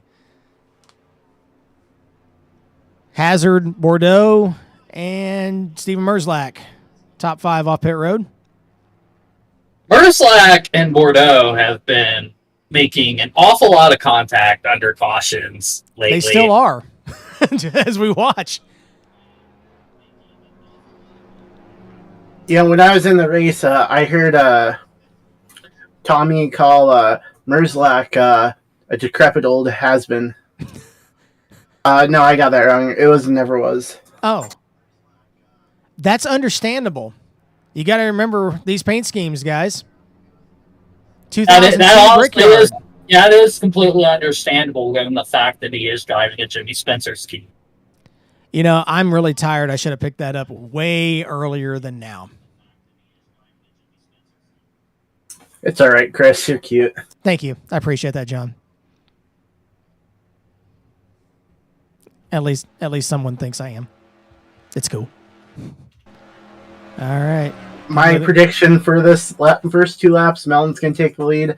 Krzyzewski's going to have a lackluster restart, and in 3 laps, Krzyzewski's going to get the lead again. Pretty close. Green's back out. Krzyzewski actually had a pretty decent start until he shifted into 3rd, it looked like there, and it kind of bogged down on him. So I guess his 3rd gear maybe a little bit taller than everybody else's. Go up to 4th. Simply a height issue. Malin leads down the backstretch. Hazard, here comes Bordeaux, sending it in turn 3. Self-spin off turn 3. It's DJ Harris. 3 wide down the front stretch for second. My goodness. Bordeaux. Doe, I thought he had engine damage. Here he comes up to the middle. They're going for first. Lead 3-1. Holy cow. Great racing here tonight at Homestead. Here comes Hazard through the middle, trying to get underneath Doe. Krastowski and Merzlak behind him. The way these guys have been racing the first 70 laps, can you guys imagine what the last few laps are going to be like? Single file. No Probably. one pulls out. Thank you, Dan, for just totally killing the hype, but that's cool. You're welcome. Off turn 2. Bordeaux finally pulls away a little bit from the pack here. Hazard and Mallon side by side for second. Krastowski and Doe trying to pick dancing partners in turn 3. Oh, Hazard! Hazard! Great save there. Everybody misses him. He's going to lose a ton of positions, but still has his car. And he really sent it off in that turn. A bit of a hazardous move. All right, somebody cut Dan's mic. All right. This is the biggest lead anybody has had all night here. Tommy Bordeaux leads by about 7/10. Probably more than that now. That was the last time at the line. But he's definitely pulled away from this pack now. After Hazard had his moment there, pretty much the entire pack behind him checked up. Man, these last 4 or 5 laps, both the M&M cars have been racing with each other. There they are. Dixon coming to the outside, Tustin just behind. I think Bordeaux saw what Krastowski was doing and was like, hey, I'm going to try that. And Definitely here's worked. the results. Merzlak. Krastowski! Big crash off turn 4. That takes out both the M&M's cars. Doe's involved. Merzlak spins behind him. My goodness.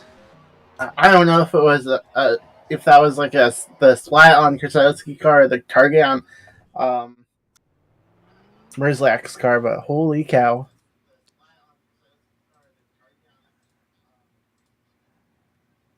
It looks like Krastowski has a lot of rear end damage after that too. There's a little bit of radio chatter that we'll get back to in just a second with this replay. It's going to be behind what we're about to watch, but we'll get back to that in just a second. So here's what we've got coming off of turn 4. I don't know if he had a tire go down or something broke on that car, but the 4 cars just snapped around so sudden. I want to say that might be a seam between the middle and lower lanes. You see Merzlak in a separate incident Realism, spinning. Chris. Okay, fine. Sorry. Forgot. As Krastowski spins. Boy, Huang Do has just been in the wrong place at the wrong time 2 or 3 times off turn 4 tonight. There's Ray Tustin. His car comes to rest in the front stretch. There's Steven Merzlak. So here's a little bit of a controversial thing going on right now that came over the radio involving the 1. So we're going to see if we can kind of clarify what happened here. So Steven Merzlak came on the radio and asked if Darren Ingram had made contact with him going into turn 3. Looking at this replay, doesn't appear to be the case. The outside line kind of checks up in front of Steven down the. We're going to back this up a little bit so you can get a little bit more an idea here. So going into turn 3, you see the outside line is going to check up right there. The 2 M&M's cars. And he checks up, and actually the 3 never makes contact with the 1 until right there. And then he goes around. So it was more of a bumper grab off the back of the 18, it looks like, from our angle. And then he got knocked down into the 3.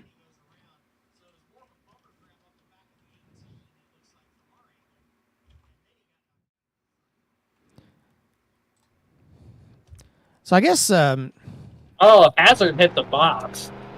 And he is going to the back. He tried to make a last-second change to the outside, and it didn't. It helps if our coverage actually works there, so you could have seen that. But yes, Davey Hazard did catch the box down the back stretch for the choose cone. Just and he's going to barely caught it. It was enough, unfortunately. Tommy Bordeaux and Cal Lovell all of a sudden back up into second on the outside here. Restart lap 76. And look who's fourth. The ebb and flow of this race has just been absolutely insane here. Honestly, with how this race has gone for that 3 car, if I was the field, I would be terrified that he was at 4th. You can definitely tell he doesn't have quite the horsepower that everybody else has as it go down the backstretch. That outside line started to check up behind him a little bit. That car looks he's tight. getting loose off a 4. That is a mean-looking car. Yeah, he's all over the place here. Murata You comes could say in it's a inside. monster. Yeah. Oh, goodness. Apparently you're getting your information from Dan. That's awesome. All right. I taught him well. This racing has just been intense all night long from the drop of the first flag.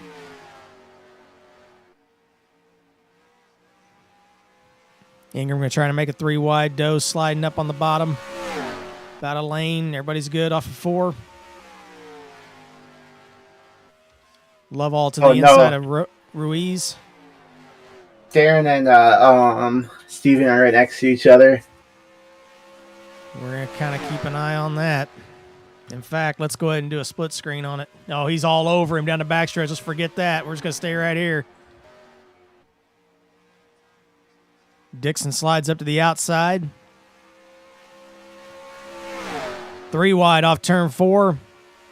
0-1-3 in the 1.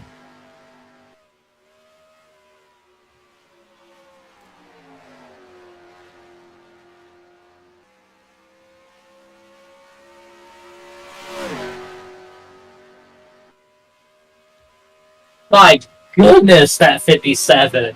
He is gone. That's why we're back here watching this pack. From the 80 on back, that second back through the field is what you're looking at on your screen. Oh, as Henrietta spins off a 4. They stay green. No caution.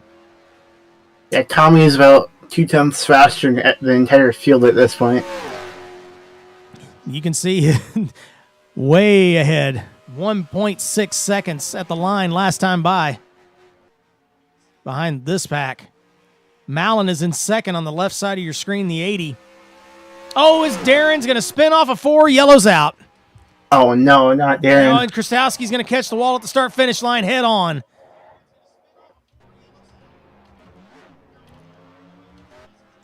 I guess you could say this is a terrible, bad, no-good race for OGR as they do their send-off race. It's definitely something for them. I'll tell you, a guy who has had a charmed life around some of these wrecks tonight has been the 45. You can always see that yellow car just kind of sneaking through at the very end of all these. Off turn 4. Darren Ingram in the middle. Looks like the air might have gotten taken off of his spoiler there from the 01 going by on the outside. And Jeff Dixon takes the outside wall hard. Ray Tussin does a great job of getting it woed down. And then there's Krastowski coming across the start-finish line head on the wall.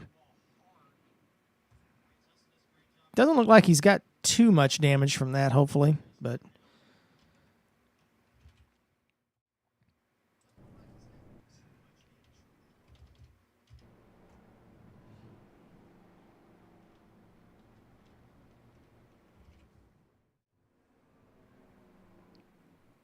caution lap 81.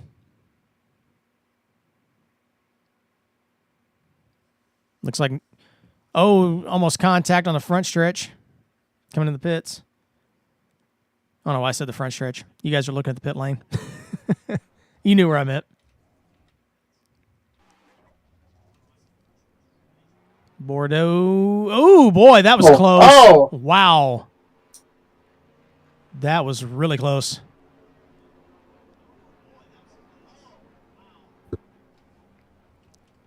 We'll try to give them...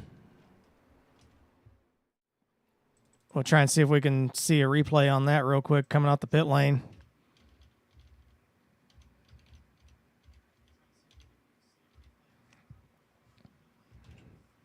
Try and make this quick here before they go back green. They are taking the choose cone on the backstretch, but this is the race off pit road. I don't think that's going to be a good enough angle here. It looks like from my angle that It looks like Malin. Just barely. Tyler just tipped it. Just barely. About as close as it can make it, though. It's close for second, David too. Hazard already up to 5th. After starting to the rear on that last restart from in the juice box. Again, he just comes out of nowhere and ends up, we don't even realize he's there. Malin and Bordeaux front row for this restart. Green back in the air.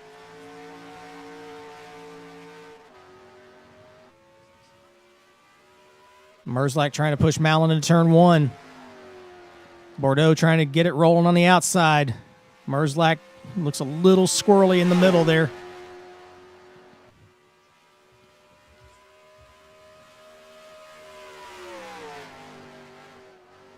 Bordeaux doesn't quite get back up to the front quite yet.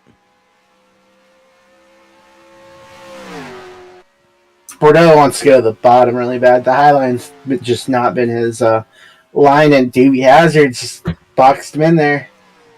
To the bottom, the 75.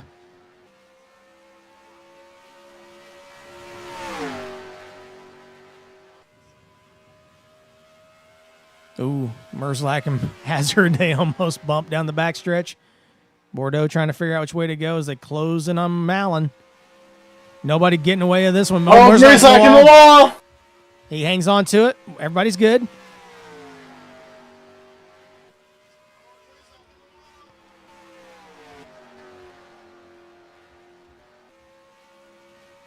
Bordeaux to the inside off turn 2 for the lead.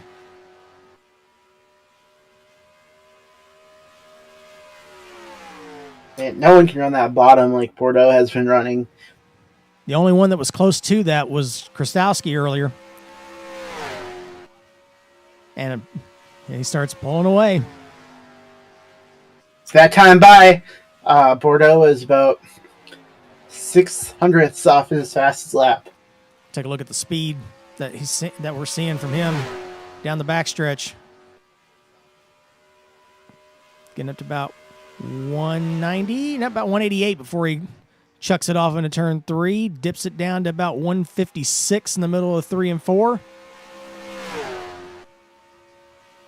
But look at how far he pulls it out.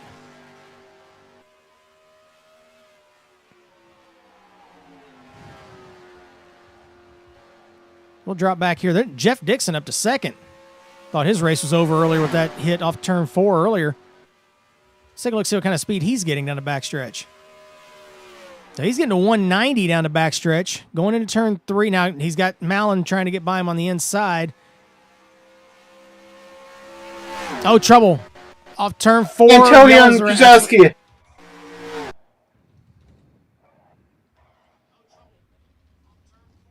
Sounds like he had the same spot that Krastowski had.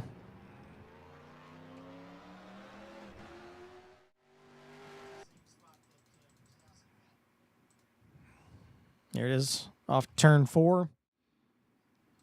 Ruiz in the 11 in the middle. The green car on the bottom, you see him step out. And Krastowski, wrong place, wrong time. And again, Sean Whitehill in that 45.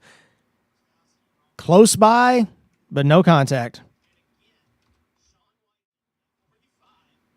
I think Fast 29 should be able to penalize one driver. Like, we're allowed to hand out one black flag per race. So kind of like the fun flag for the US. Yeah, I would give Tommy Bordeaux a black flag right now, just so I could watch him hop on the bottom and pass the entire field like they're standing still. Well, we've seen it already once. He's given himself 2 black flags himself on pit road tonight. So I know, but he hasn't he's actually driven his way through the field like normal in those circumstances, and then Krastowski got the lead from the low line, and Tommy's been hopping low since then, and he just drives away. So I want to put him in the back and watch him just get on the low line and pass the entire field in a lap. What about if we do a The same thing, but add a lap. So now he's got to get the lucky dog and come through the field. That's more exciting. At least I think.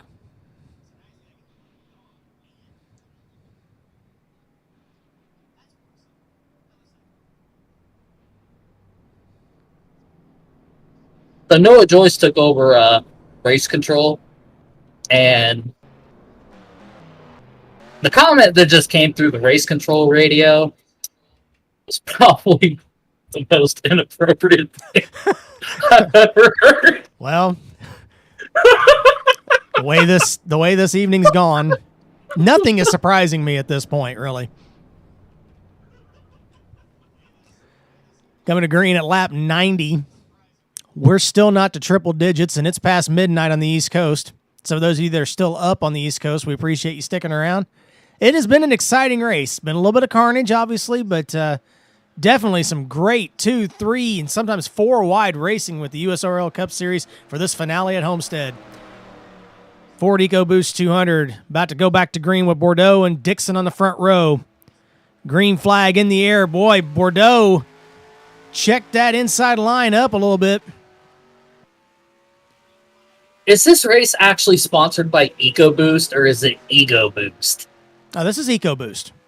I did not see EcoBoost. We're going with this. Is there a difference then? Not really. Lovall gets in the glue on turn 2. I gotta pull up the official schedule real quick.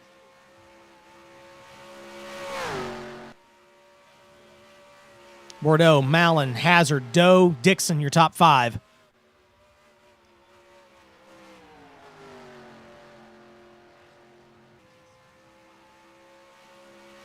Yeah, it is EcoBoost. Okay.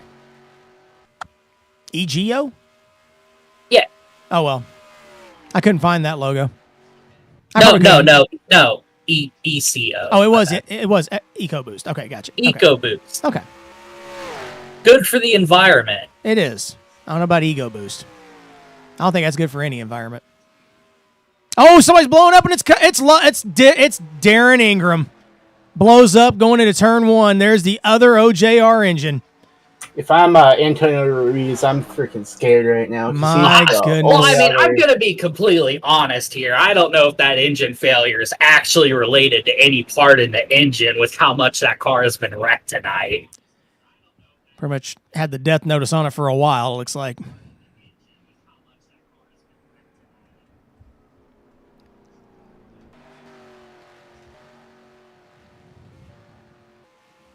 Interesting lines at the front here as we switch back to the battle up front, as Bordeaux and Hazard have just checked out on the rest of the field after that happened. Those two guys the real question here is Darren going to drive into his garage? He's pulled into the gap. Is he going to find a stall? Couldn't see it as we came across there. Oh!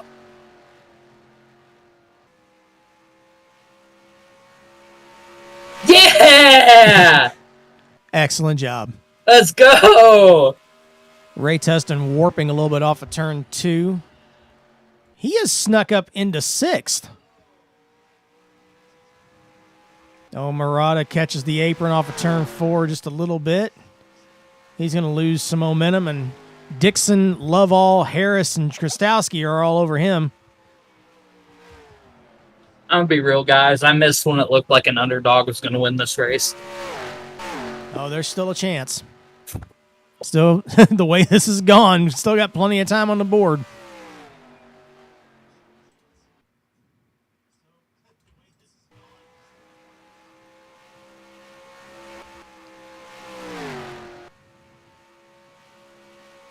About the front 6 or 7 cars is singled out here a little bit. Do you think they'd get mad if I took the Fast 29 car out on track right now for Dan's lap around Homestead, sponsored by HighPoint.com? That probably would be slightly bothersome for them, yes. I mean, didn't they film Days of Thunder during the race? Well, they started the race. We didn't. So there's a little difference there. True. Somebody's reporting there's a pit wall issue. Not for sure what's going on there. Battle for the lead up front. Hazard to the inside of Bordeaux.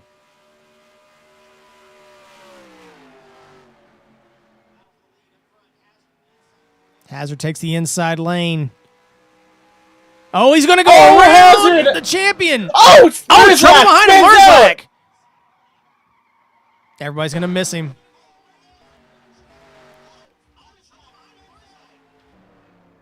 Yellow is out. Somebody called the yellow. I guess it was with Merzlak spinning in front of the field. That I didn't catch that when that first happened. I guess that snuck in on the scanner. That gave us an opportunity to go back and take a look and see what happened there. Merzlak reporting he got damage on this one. So the first thing we're going to look at is Hazard. This is coming down into turn 3. He's on the bottom. I was a little bit concerned. He was a little low. And he does a heck of a job not spinning that out. But look behind him. There goes the 1. Well, he catches that outside wall real hard.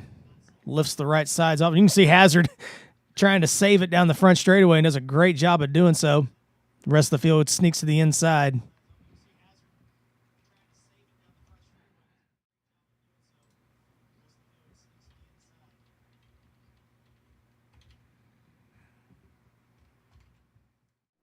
Pit stops on lap 98 for the leaders, coming to 99.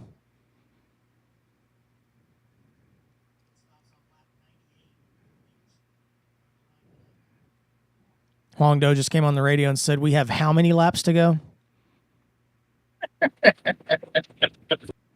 I paraphrased that, but that was basically what he was saying. He was asking how many laps were to go, and then he found out and just laughed.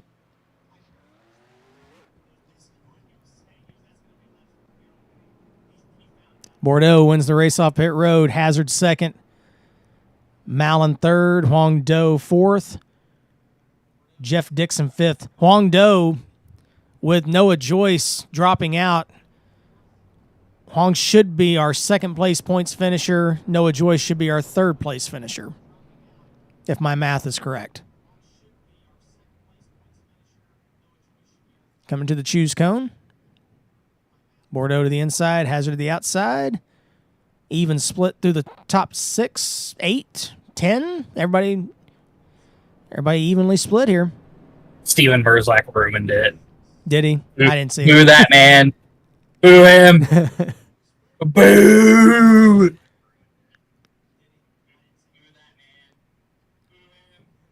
Mikey Murata just came on the radio I guess you and said could say that Steven Merzlak just put a target on his back.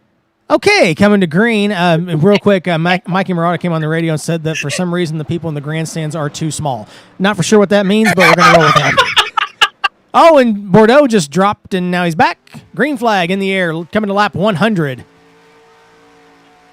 think Mikey should spend more time focusing on the track instead of the height stature of the people in the crowd. Has he commented on the height of the cameraman standing on the track at turn 1? No comment on that yet. Green down the backstretch. Bordeaux, Mallon, Hazard. Battle for fourth between Tustin and Doe. Tustin catches the apron just a little bit.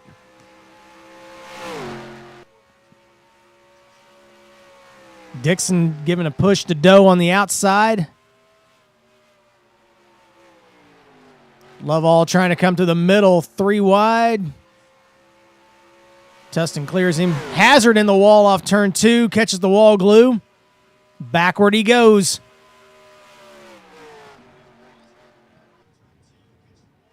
Oh, Dixon sliding back a little bit. He lost a little momentum going into 3. Oh, Hazard loose off of 4. Something's going on with that 75 a little bit. Dixon trying to give him some help down the front straightaway.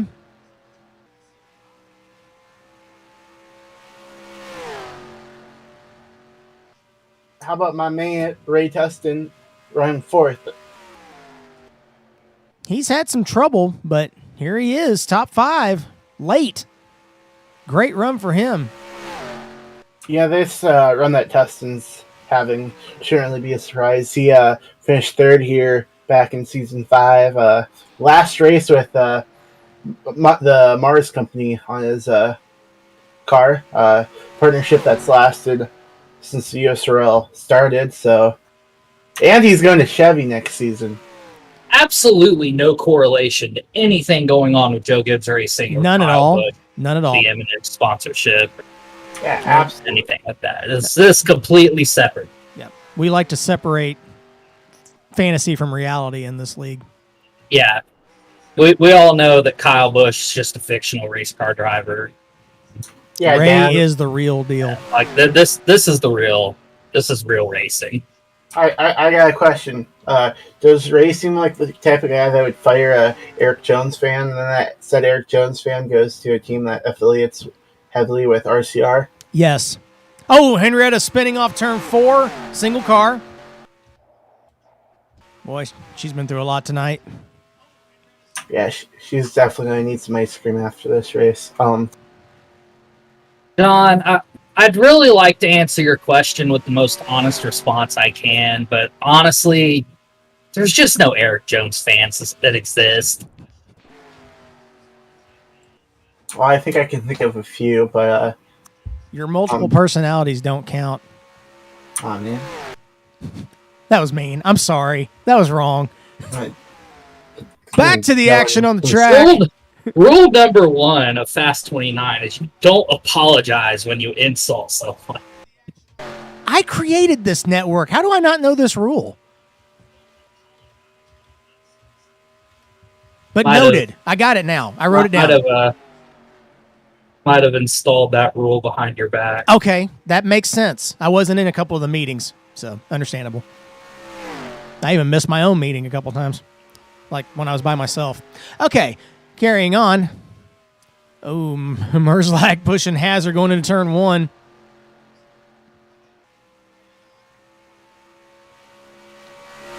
Yeah, I was talking to Ray before the race started, and we were talking about like the grip that was on the bottom. And he looked at me. He was like, "I ain't racing on the bottom." He's like, "I'm going to the top." I wonder if that's going to help him long term with this race, because I would imagine that Bordeaux at some point has to fall off. Well, we haven't had enough of a long run to really see that. Oh, Hazard again. You saw the last couple laps, he's been rim riding a little bit and getting close to that wall glue, and that time it bit him just a little bit coming off of 2. Tustin in the wall off of 4. He's going to lose a little bit of momentum. No, actually maintained it fairly decently there. But you're right, Ray Tustin, he loves this track. Always seems to be a contender in pretty much any series that runs here for the USORL. I believe he had a top 5 at the last truck race here. Definitely had a top 10 at least. This is just off my memory.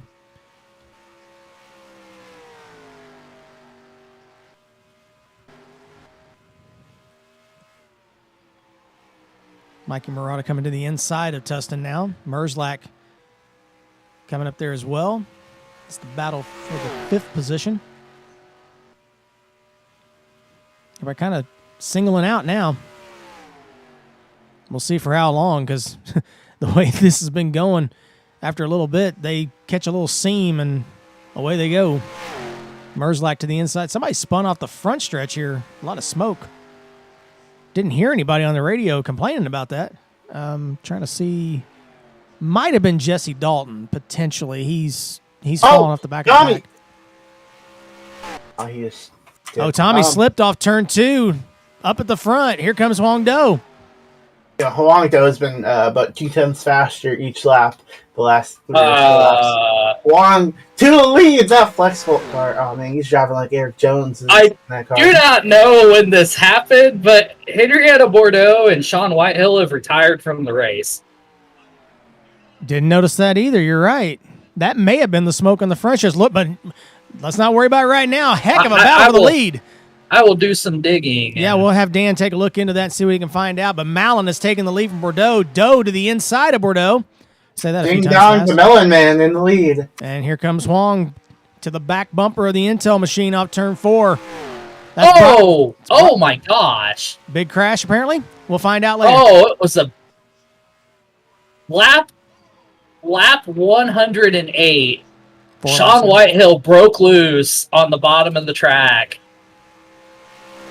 Did a 360, nosed into the wall head first, and Henrietta Bordeaux, to avoid the wreck, broke loose and went passenger side first into the tire barrier, Oh. or the barrels at the end of pit road. And that would explain the smoke and all the tire marks that you see here coming off turn 4. Oh, You can see those vicious tire marks wreck. right down to the tire barriers at the entrance of the pit lane. Meanwhile, Tommy Bordeaux has fallen back to 5th as we watch this. Malin leads. Huang Do is 2nd. Mikey Murata's in 3rd.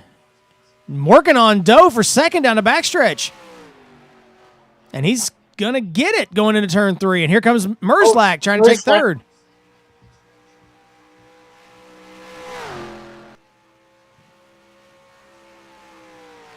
Antonio Ruiz around off turn 4, single car. I'm sorry, I'm sorry, that was Zach Krastowski. Excuse me. Antonio came on the radio. A lot of damage to the back of the 4 car. That car is severely shortened.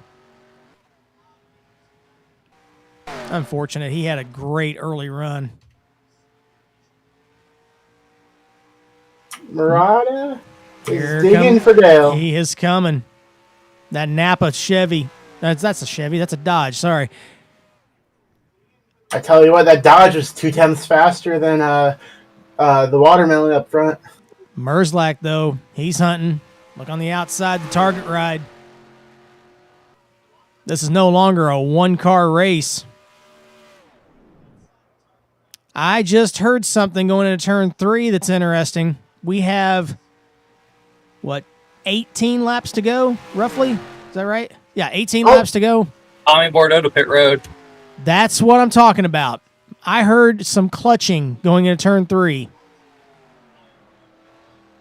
Davey with a hell of a save off turn 4. Just heard that on the radio.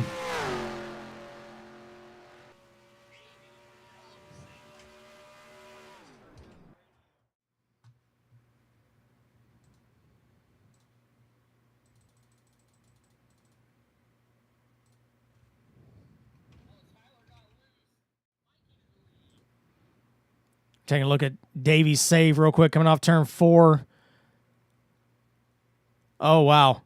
Great save off turn 4. Yeah, sorry. I was already loading it when you said that. Sorry.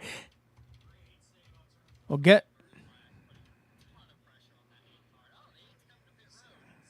Yep, we are back live now with that. Does the 8? Oh, Merzlak's around off of 4. The leader into the wall. Nobody wants to win this race. So, Mikey was in the lead and looked like he was coming to pit road, and now his car Merzlak's just around again in does turn not- 1. Oh, I can't believe nobody still called a yellow. That was close there. DJ Harris just about T-boned the one.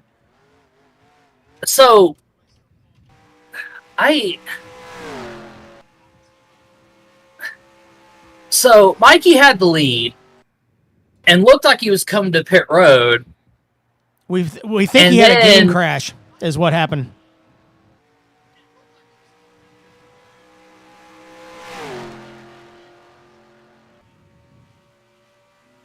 Merzlak has a flat tire in front of these leaders in turns 3 and 4. Want to keep an eye out for a David Starr issue coming through 3 and 4 here. I think we're good. Malin, he's going to lose the lead. Jeff Dixon takes it off turn 4.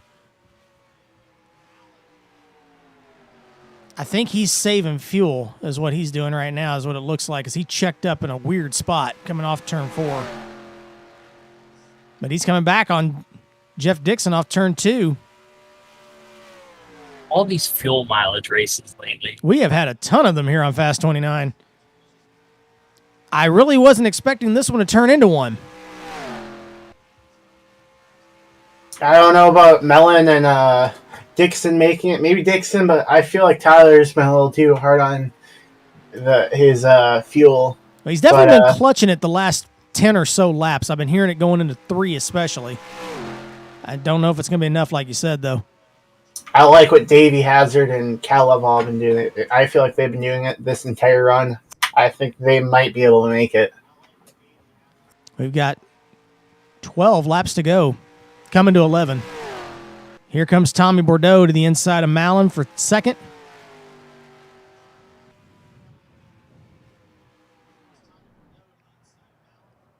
Been a ton of lead changes in this race tonight. Bordeaux comes off turn 2. He takes the lead off of Dixon. That was quick. Antonio's around and against the wall.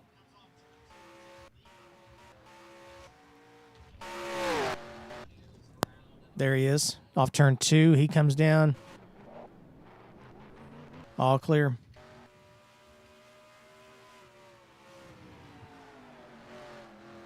Look, with as exciting as this race has been, and as exciting as fuel mileage finishes can be, I'm really kind of hoping for a caution so we can see these guys race it out to the end. I do need to apologize real quick. Tommy Bordeaux had actually pitted. He is actually on the tail end of the lead lap. Jeff Dixon is still your leader, the number 14. Had a scoring issue on my end. I apologize. Simply a scoring issue. And also a not paying attention very well issue. But that's me. Stowski around on the front stretch. Up against the outside wall. I think he's got a flat tire. He can't go. I can hear him spinning the tires right below us here. There he goes. He's rolling. Rolls across the trophy on the front stretch. Oh, he's in the inside wall a little bit, trying to get away from it. He's good. Jeff Dixon on pit road, I believe. Is he? I've lost him. I apologize. There he is. Sorry. I found Mallon, couldn't find Dixon. There we go. Jeff Dixon still your leader, the 14. We've got 8 laps to go.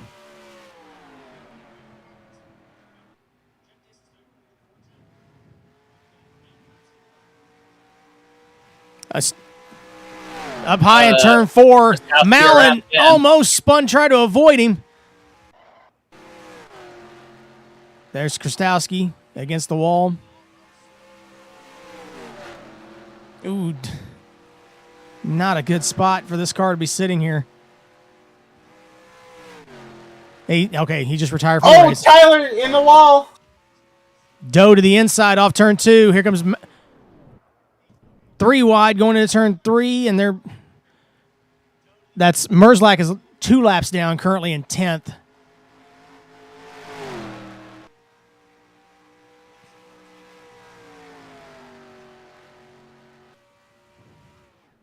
Seven to go. The 11 on the bottom. He's in 11th, 2 laps down. Mallon is sideways through 2.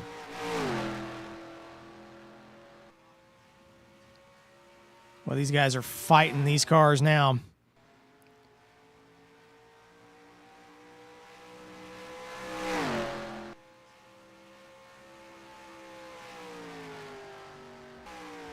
You know, honestly, I'm not as concerned about fuel as I am about tires.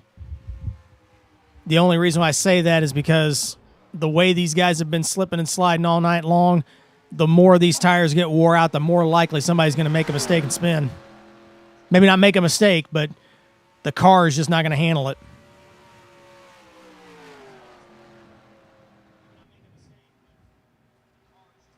Jeff Dixon is 4.8 seconds ahead of this battle for second. Ray Tustin coming to the inside. He's pitted.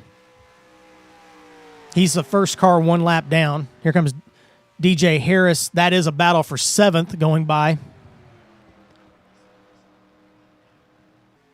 Both those cars, the 32 and the 18, have made their final pit stops. But we're coming to four to go for the 14 of Jeff Dixon.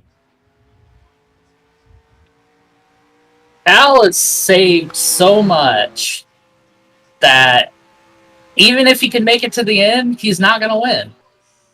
Because he just got passed by Tommy Bordeaux, who's pitting. And honestly, I think Tommy might catch Davey before the end of this too. They're about 6 seconds apart right now.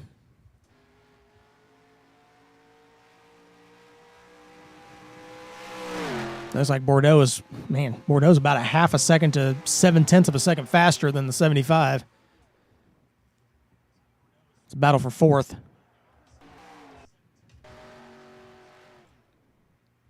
This is the battle for second. Again, the 01 and the 80.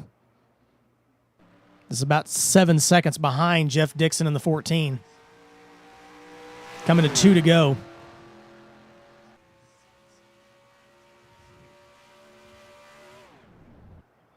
They're definitely conserving a lot right now.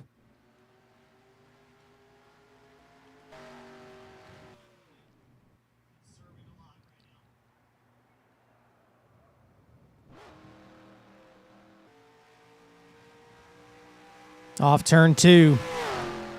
We'll be looking at the white flag this time by. Who has saved enough? Dixon has a 7.2 second lead over Huang Do.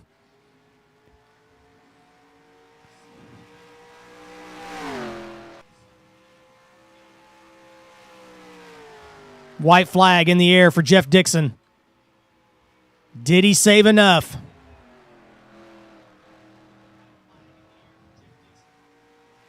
.8 lead over Huang Do. Mallon's fallen off of him by about another full second.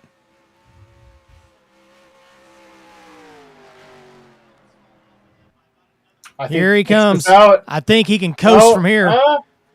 On fumes. Off turn 4. Here he comes. Jeff Dixon on fumes and a prayer. He takes Homestead.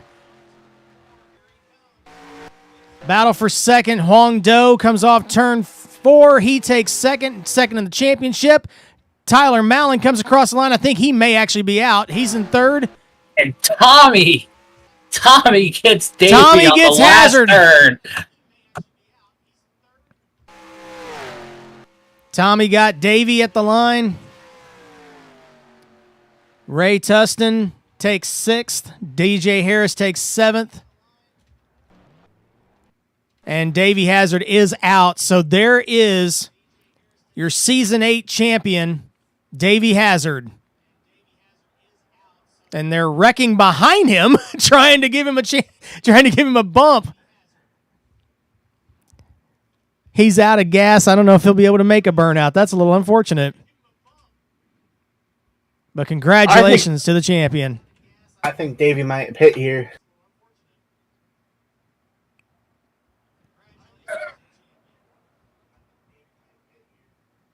Hey, Cal made it. Let's go. He was out. He made it across the line. 1 minute, 7.5 seconds behind, but he made it. Tommy Bordeaux giving Davey Hazard a push around. And he's going to come into the pits. I think Jeff Dixon ran out too. I don't think he was able to celebrate at all. I don't believe. Did he spin anything? Did you guys see that? Well, check that out. Look at this on the front straightaway.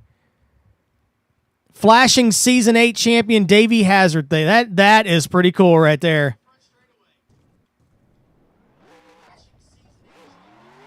That's pretty cool. Hazard got some fuel. Jeff Dixon got some fuel. And back out they come.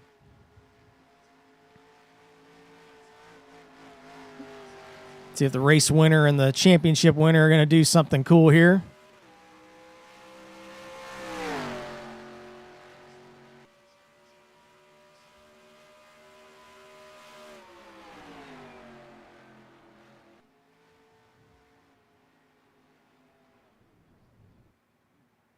Why is the pace car out on track? Somebody is flipping down the front straightaway. Why are you people like this? Oh my goodness. There's the flashing. That's pretty cool right there. Great job by Antonio Ruiz for that touch. That's awesome. Tommy and Merzlach are having some fun here on the. I was trying to find Jeff. There's Jeff, your race winner, and there's Davey Hazard, your championship winner.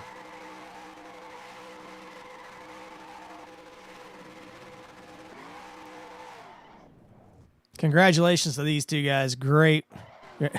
Great. As they, yeah, we'll just let that be that. That was pretty cool. We'll be back in just a second. We'll give you the full field rundown. We'll interview the top three and our championship winner when we come back.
Welcome back to Fast 29. Chris Pickett here with you with John Peterson and Dan Asher. USORL AlphaTauri Cup Series Season 8 is in the books. Ford EcoBoost 200 at Homestead. Great race tonight. I hope you guys enjoyed it. A lot of fun, a lot of carnage, but a lot of fun. Jeff Dixon pulls out another fuel mileage win on Fast 29 with Huang Do, Tyler Mallon finishing second and third. And Davey Hazard is your Season 8 champion. We'll take a look at the full field rundown for you, and we'll get in touch with our top three finishers and the point standing finisher of the points champion. I'll say it eventually correct, but there's your unofficial results. Dixon, Doe, Malin top 3. Tommy Bordeaux finishes 4th. Davey Hazard, the champion, finishes 5th.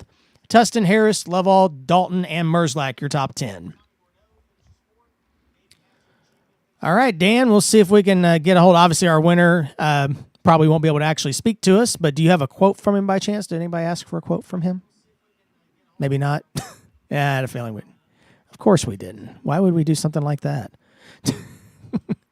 True professionals.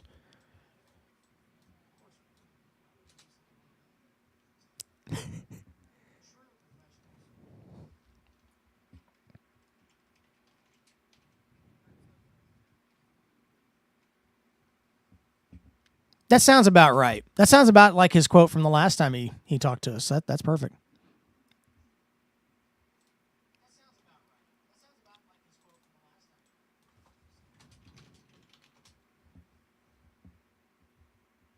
Dan, just give me a cue on who you got, buddy, whenever you get a chance. Man, you are... Well, I would prefer if you told me who it was.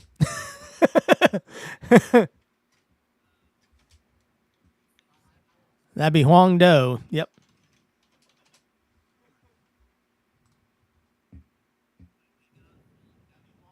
Huang Do, second place finisher tonight. Got a copy?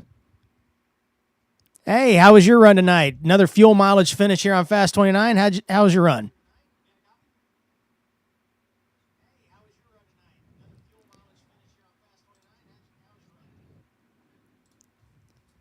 Seemed like that was a problem for pretty much everybody all night. It seemed like a very slick track tonight, but a lot of fun for us up here in the booth watching it. Came down to fuel mileage again. Do you think you had enough for Jeff if he had ran out? Do you think he might have been able to get up there closer?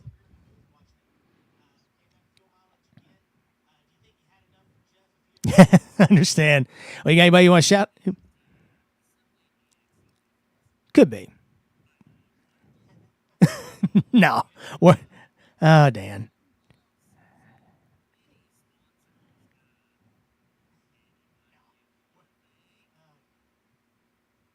There we go. That's what we like to hear. Yep. All right. Well, we appreciate Hong Do for talking to us tonight. Second place finisher here at Homestead. And I think he also got second in the points at the end of this thing with Noah falling out, I believe. So congratulations on that as well.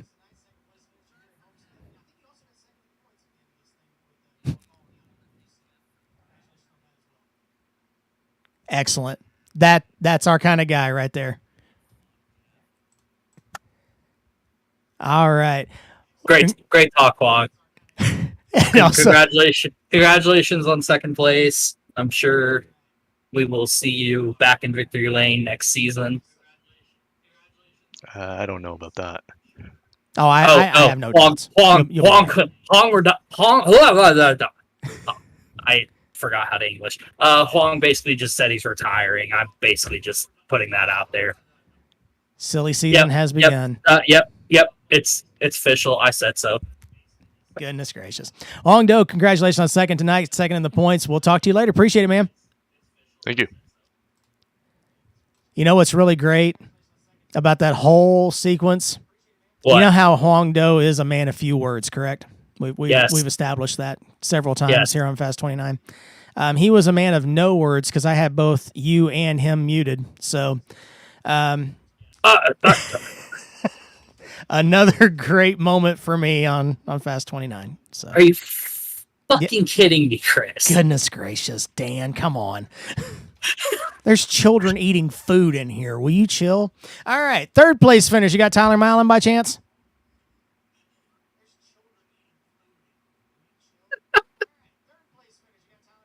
No, I don't have Tyler. If I bring him in here, is he going to be muted? No, you're live now. We're good. I fixed it. Do we need to bring Wong back? Nah, he's good. Wait. All right. Okay, before we bring Tyler Mallon in here, I will summarize Huang's interview in exact quotes. Okay. Please do. Jeff's way too good at cheating. That's not what he said. There is Gosh. simply an EXE difference. No, that was he not said said. Jeff's way too good at saving fuel. Huang had nothing for him.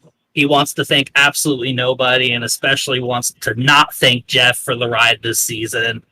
And I said, looking forward to him getting back into victory lane next season. And he said he doesn't know about that, which means he is retiring. There is no other way around it.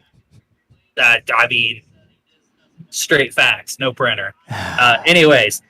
How did I end up being the straight man on my own broadcast? All right, carrying on. Do we have Tyler Mallon now? We got Tyler Mallon. Tyler Mallon, third place finisher tonight here at Homestead. You got a copy, bud? Yep. Sorry, that threw me off. Well, great run tonight for you. Came down to another fuel mileage finish. Tell us about your run tonight. I don't know. I felt like if we had a few more long runs, and on that last run I saved my tires a bit better instead of focusing more on fuel mileage, which didn't work out for me anyway because I ran out of the last lap. Then I would have had a shot at Jeff, but it was, I don't know, Jeff and I were running like basically the same setup as the teammates this season. I don't know for next season yet.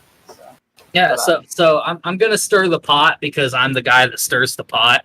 Do you think the difference tonight was Jeff using a different EXE to save more fuel? Oh my god. Oh, totally. Yeah, he's definitely the kind of guy who does Confirm. Yeah. Confirm. Cheating scandal in the USORL. Goodness. Part 2. Oh no, not this again. I'm gonna go cry somewhere. Look, the season's over. We're having a last bit We of are fun. having it. I will tell you what, this was probably, aside from Darlington, this has probably been the most fun race to watch front to back the entire season for Fast 29 viewers anyway. Great stuff on the track. But Tyler, I mean, the racing tonight just seemed like from the drop of the green flag was just intense the whole time. How was it out there in the seat? Yeah, everyone was going at it really hard for a lot of the race, and I felt like that was gonna end in wrecking, and so I just kind of laid back a bit for a lot of the race until about lap 90, 100, somewhere around there. Then I started pushing it a little bit more, and I was right because I think pretty much everyone was involved in the wreck tonight, including me. I got into Cal when he and Darren got together, right in front of exiting 4. But I don't know. It was definitely pretty intense. Yeah. It seemed like there was a point where we were watching and we were on like our 6th caution or something, and I glanced up at the lap ticker and I was like, we're only like 40 laps into this thing. I'm like, yeah, and you guys were just racing like 4 and 5 wide on every restart, which was great entertainment. I'm not gonna knock it. But oh yeah, man, no, it definitely was. It was fun to watch from the cockpit too. I was just like, man, there's not gonna be any cars left. Y'all keep doing this, you know. So, but it was a lot of fun to watch them here. I'm sorry, my laughter broke out right there. Chris, is there any way we could get the image that was just posted to the server put up on screen? From where? Check, just the regular channel in the server. Oh gosh, what? USORL server. Can we get that? Okay, so yes, and Tyler, you can. I think you know about this, but obviously we have Steven Merzlak in the 1. We have Tommy Bordeaux in the 57. Jimmy Spencer, Kurt Busch themed rides. I noticed that. Yeah, and I don't know if you'll be. I think you did see this in the whatever this in the Discord.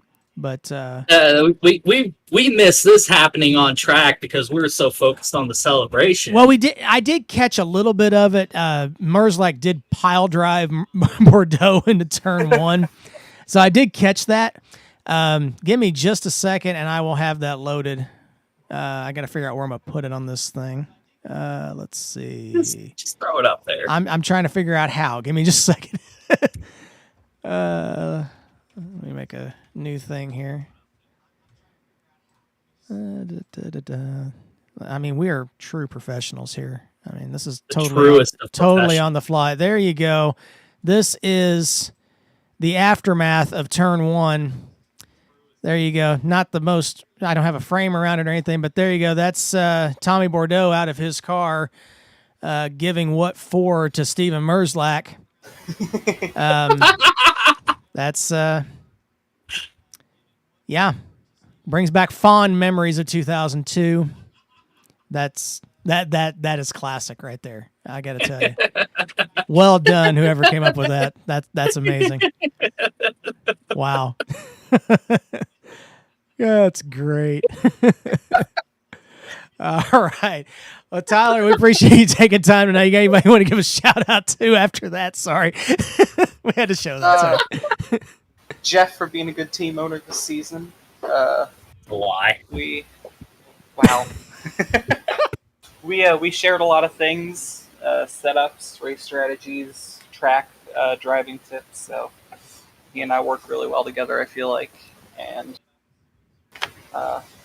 and hope maybe that'll continue the next season. That's to be announced, but we'll see. I definitely showed this year because, I mean, I think on Fast 29, I think you won at least 2, maybe 3 races on broadcast. Jeff's won 2 or 3. So basically half the races that we did after we started was won by either the 14 or the 80. So definitely some good correlation there.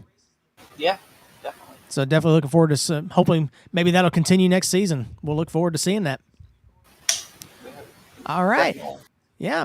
Well, Tyler Mallon, we appreciate it. Finished 3rd tonight here at Homestead and looking forward to a good season 9 from him. Thanks, Tyler. Appreciate it. Thank you. All right. Let's see if we can get the champion in here, perhaps.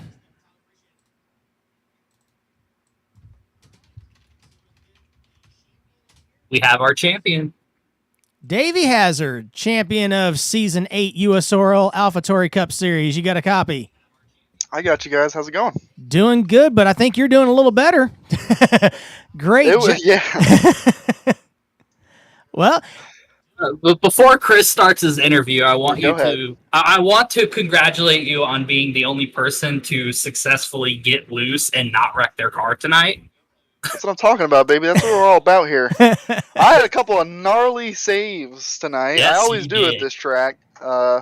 It's really hard to drive this track. The setups are, you set them up to be on the edge, and we got a little bit of car control. We got it, so it was fine. Didn't trash the car like I did the first Homestead race this season. oh, we forgot about that. Yeah, I forgot about that. Yeah. Oh yeah. Oh, I trashed it. It was destroyed. That's right. Yeah. We didn't bring that one back. Clearly not. Because this one ran a little better, it looked like. Yeah. Well, let's talk about your run tonight first. Kind of up and down, just pretty much like everybody. It almost looked like Daytona and Talladega out there at times tonight. But tell us about your run from your perspective, because it seemed like it was intense from the get-go. Yeah, man, we had a good race car, and we were running pretty good on the bottom, and I was trying to make some adjustments to make it just that little bit better on the bottom, to hold the bottom. And by the time we kind of got to where we were running green flag, like a green flag run there at the end, I made an adjustment that didn't agree with the race car. And it kind of, as it turns out, if I would have ran what I had a couple caution flags earlier, probably would have ran a little bit better. But it was around like at the end there when I realized the car was going to be kind of garbage for the rest of the run. I just decided we should go ahead and save some fuel, since there's no point in me pushing. I'll probably end up wrecking the race car like I did before. So just kind of committed to saving fuel at the end. Got a top 5 out of it. I was convinced maybe I'd get a couple more spots, but it is what it is. We were running near the back there just to try and save some fuel. Better than trashing a race car. Kept it pretty much clean the whole night. Ran the right rear tire off the thing by the end, but it was a good run, and it was what we needed for tonight. Absolutely. Well, tell us about your season now. So obviously Season 8 champion. We picked you from the get-go. It was going to be tough to beat you as long as you showed up to everything. So yeah, and that was a definite plus, because there was a lot of people that probably could have competed with you that couldn't. But tell us about overall how your season went. It came down to exactly what we thought it was going to be. If you were able to stay up front, it was going to be hard to beat you. Yeah, this season I like to think of this story as it started a couple seasons ago when I lost a championship to Steven. As happy as I wasn't happy with that performance, and we came back the next season, won a bunch of races, came up a lap short basically on that championship with the elimination style rounds when Jeff won. And I said in my interview on JTN, my good friends at JTN, I said in my interview then that I was going to win the regular season championship, I was going to win a bunch of races, and then I was going to win the full season championship. And I guess all I can say is that's exactly what we went out and did. I, had a really good season. I put together a good season. I put together races. I had great races at tracks that I had never had good races at before. I won at Rockingham. I've never won at Rockingham. I won 2 fuel mileage races, and I hadn't won a single one in a decade leading up to this of sim racing online. Awesome. Just I know it's an old game. It is just a game. It is just for fun. But it felt really good to elevate my driving and elevate my races to the point to where we put a championship in zero doubt. Basically, I mean, it was we were favorites, and that was the goal. And I'm really happy. I'm proud. I'm really happy to have great teammates and great friends that supported me, and everyone here who who helped me along the way, and who congratulated me and are going to celebrate with me and have celebrated with me. And just, I kind of went on a little bit of a tangent, but it's such a, like, this hobby means a lot to me, and it's really good to be able to put together a season and win a championship and be able to do it with all your friends and be able to do a cool ass interview with you guys afterwards and go back and watch the race that ultimately culminated in a pretty cool achievement. I'll tell you, tonight's is going to be a cool one to watch. I'll just be honest with you. I mean, it was intense from the get-go, so you're going to enjoy it. I'm probably going to watch it back and still hope I don't spin out. You know what I mean? There were a couple of points where we thought you were going to, trust me. Yeah, me too. That one where you locked it up off 4, we all jumped. We were like, oh, no. Around it goes the champion. And then they started wrecking behind me, and I was like, what the hell is going on? No, I saved it, guys. We're good. I didn't know that had happened. My mirror was facing the wall when it happened, so I didn't see anything. We definitely saw it behind you. It was pretty crazy. Oh my goodness! I think the only thing that probably was unexpected for you tonight was that you're not being interviewed on JTNs. I think that's the only thing that's a little different tonight. But we definitely appreciate you taking the time to talk to us. Congratulations on a great championship. You got anybody you want to give a shout out to before we take you loose? Kind of already did the teammates and the league and you guys. So just reiterating that, anyone that I know that's watching, probably the parentals. Hello, parentals. There's definitely one watching, yes. It's been maybe they still have it on. I don't know. Who knows? If they are, it's been a crazy month. But this is for all those people, all those guys, everyone who supported me, everyone who's needed support from me, everyone that matters to me. This is for you guys. This is awesome. Anyway. That's great. That's about it. Hey, Davey Hazard, congratulations, buddy. Season 8 champion, USORL AlphaTauri Cup Series. Congratulations. Go celebrate. Thank you, sir. We're going to do that tonight. There's going to be a party at the 75. That's right. There it is. Right. Dan's got it started. He's already got it started. Listen to it. I think he's ready to get out of the booth and go down there and throw down with you. Uh-huh. There's a cold beer waiting for you. There it is. Yeah. Davey Hazard, champion of Season 8 AlphaTauri Cup Series. Congratulations, buddy. Thanks, you guys.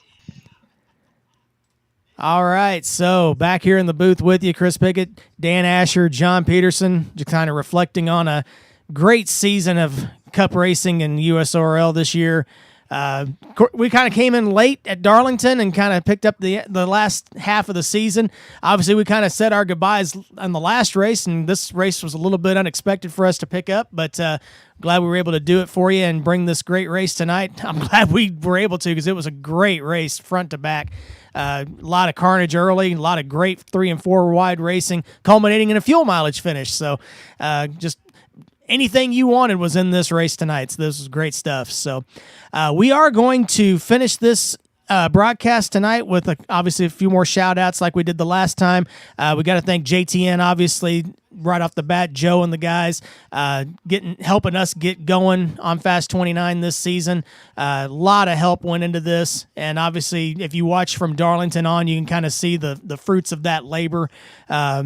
You go back and watch the Darlington race. Great race, but really, really primitive graphics if you watch that. And just to see how things have progressed from there to now has been awesome. Dan Asher coming on board. Buddy, it's been an awesome season hanging out with you. We've hung out in Indianapolis a couple times now over the last couple seasons, and it's been great. John Peterson hopping in with us. We've had Garrett Sidnor in the booth with us. We've had Cal Lovall. Matt Steelman's been in the booth. So it's been awesome to have all these guys jump in with us on a couple of races. And Dan, we're looking forward to what we have coming up at the end of the month. If you want to talk about that real quick. All right, yeah. August 27th, the return of what was formerly the IROC series is now the United States Online Racing Experience, USORX. Like it's not already an experience, but go ahead. Right. It's going to take us to 6 tracks, a super speedway, a speedway, a short track, a road course, a dirt track, and a rallycross track. It's going as wild to be as that crazy. sounds. It's going to be crazy. We're going to see which driver in this league has mastered all of the elements. And that's why I'm in the booth. We are going to be covering. That's why we're in the booth, because we have mastered nothing. None. But we're definitely looking forward to that starting August the 27th in the Cup Series slot on Saturday nights. It's going to be a lot of fun. Short racing. We should expect a lot of crazy action going on. It's going to be so much fun. So we're looking forward to that. All those races will be on Fast 29, so pay attention to the Twitter feeds. Subscribe on YouTube so that way you don't miss any of them. I'm actually looking forward to being able to broadcast my first restrictor plate race. So that's going to be pretty fun when we go to Daytona. So that's. I'm not going to lie. I haven't talked to Chris about this yet, but I think I might give my shot at taking the lead broadcaster role for one of the races and see how that goes. We have not talked about that, but we'll see what happens. Yeah. I'll see if I give it up to you. I mean, maybe for that plate race, because I mean, if there's one thing I know my stuff about, it's plate racing. So we're looking forward to it. We're going to have a blast. We're hoping that we may have a couple more 3-man booths, maybe even 4-man booths at road courses perhaps coming up too. So maybe try and do a couple of NBC-style, radio-style broadcasts here in the near future once everything rolls over into the next couple of seasons. So looking forward to that. Obviously, I'll still be running the truck series coming up next week. I think we're at Tijuana, next week for the Boost Mobile Truck Series on Friday nights. So definitely join me on those. Obviously, I've been struggling this season, but pulled a 7th place finish out of the hat last night at Kentucky in a pretty crazy race ourselves that we had there. But we're looking forward to continuing that in the next few weeks. And hopefully I can squeak out maybe another top 10 points finish and maybe even squeeze out a win or two here. So that'd be pretty cool, but not putting all my eggs in that basket yet. But looking forward to what's coming up for Fast 29. So for all of us here at Fast 29, John Peterson as well, thank you so much for joining us tonight. I know that tonight wasn't quite the run that you were hoping for tonight, but we thank you for hopping up in the booth with us tonight. Is he still even in here? Are you still here? Nope, he's gone. Definitely thank John Peterson for joining us in the booth tonight. It was a lot of fun having him with us. And we're going to leave you tonight with a little bit of a bonus video that you guys might have seen on YouTube, but we're going to bring it to you here on Fast 29. Noah Joyce came up with an amazing video, and we're going to do that as the sign-off for this Season 8 in the AlphaTauri Cup Series. So for all of us here at Fast 29, Chris Pickett here with you, signing off. God bless. We'll see you on the next broadcast. Thank you. We'll see you later.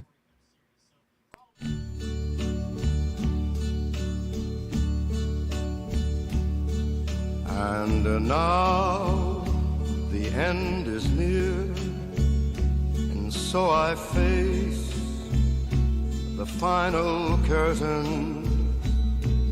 My friend, I'll say it clear, I'll state my case, of which I'm certain. I've lived a life that's full. I traveled each and every highway and more. Turn 4, here they come. Much more than this. Antonio Ruiz off turn 4 for the final time. He's looking at the checkered flag. Antonio Ruiz wins at Indianapolis. Regrets I've had a few, but then again, too few to mention. I did what I had to do, saw it through without exemption. I planned each charted course, each careful step along the byway, and more, much more than this, I did it my way.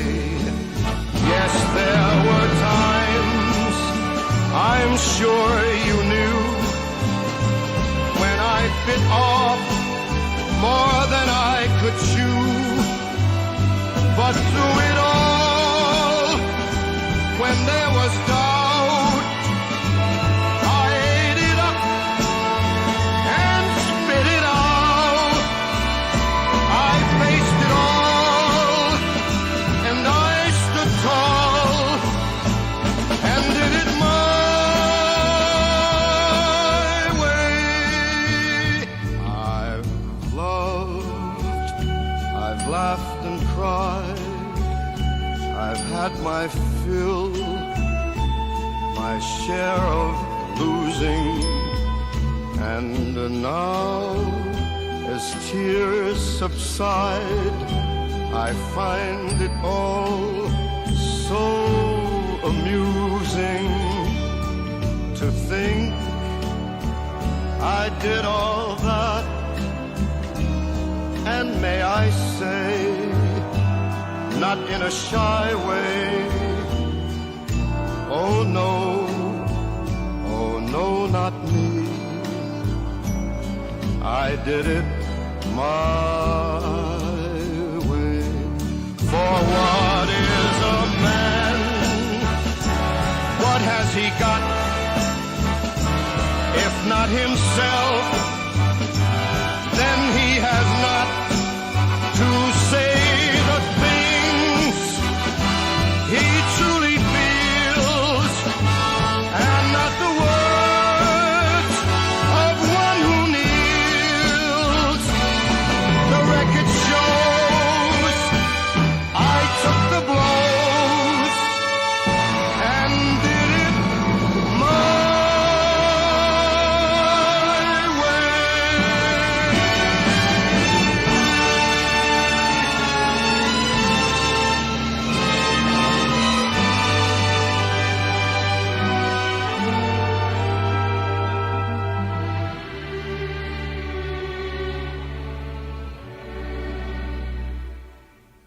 Yes, it was my way.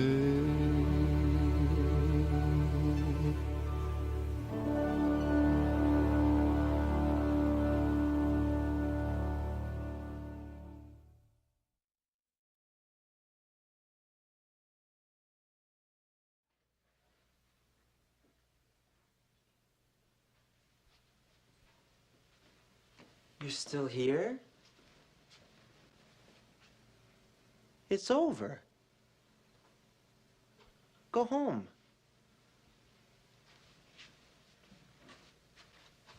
Go.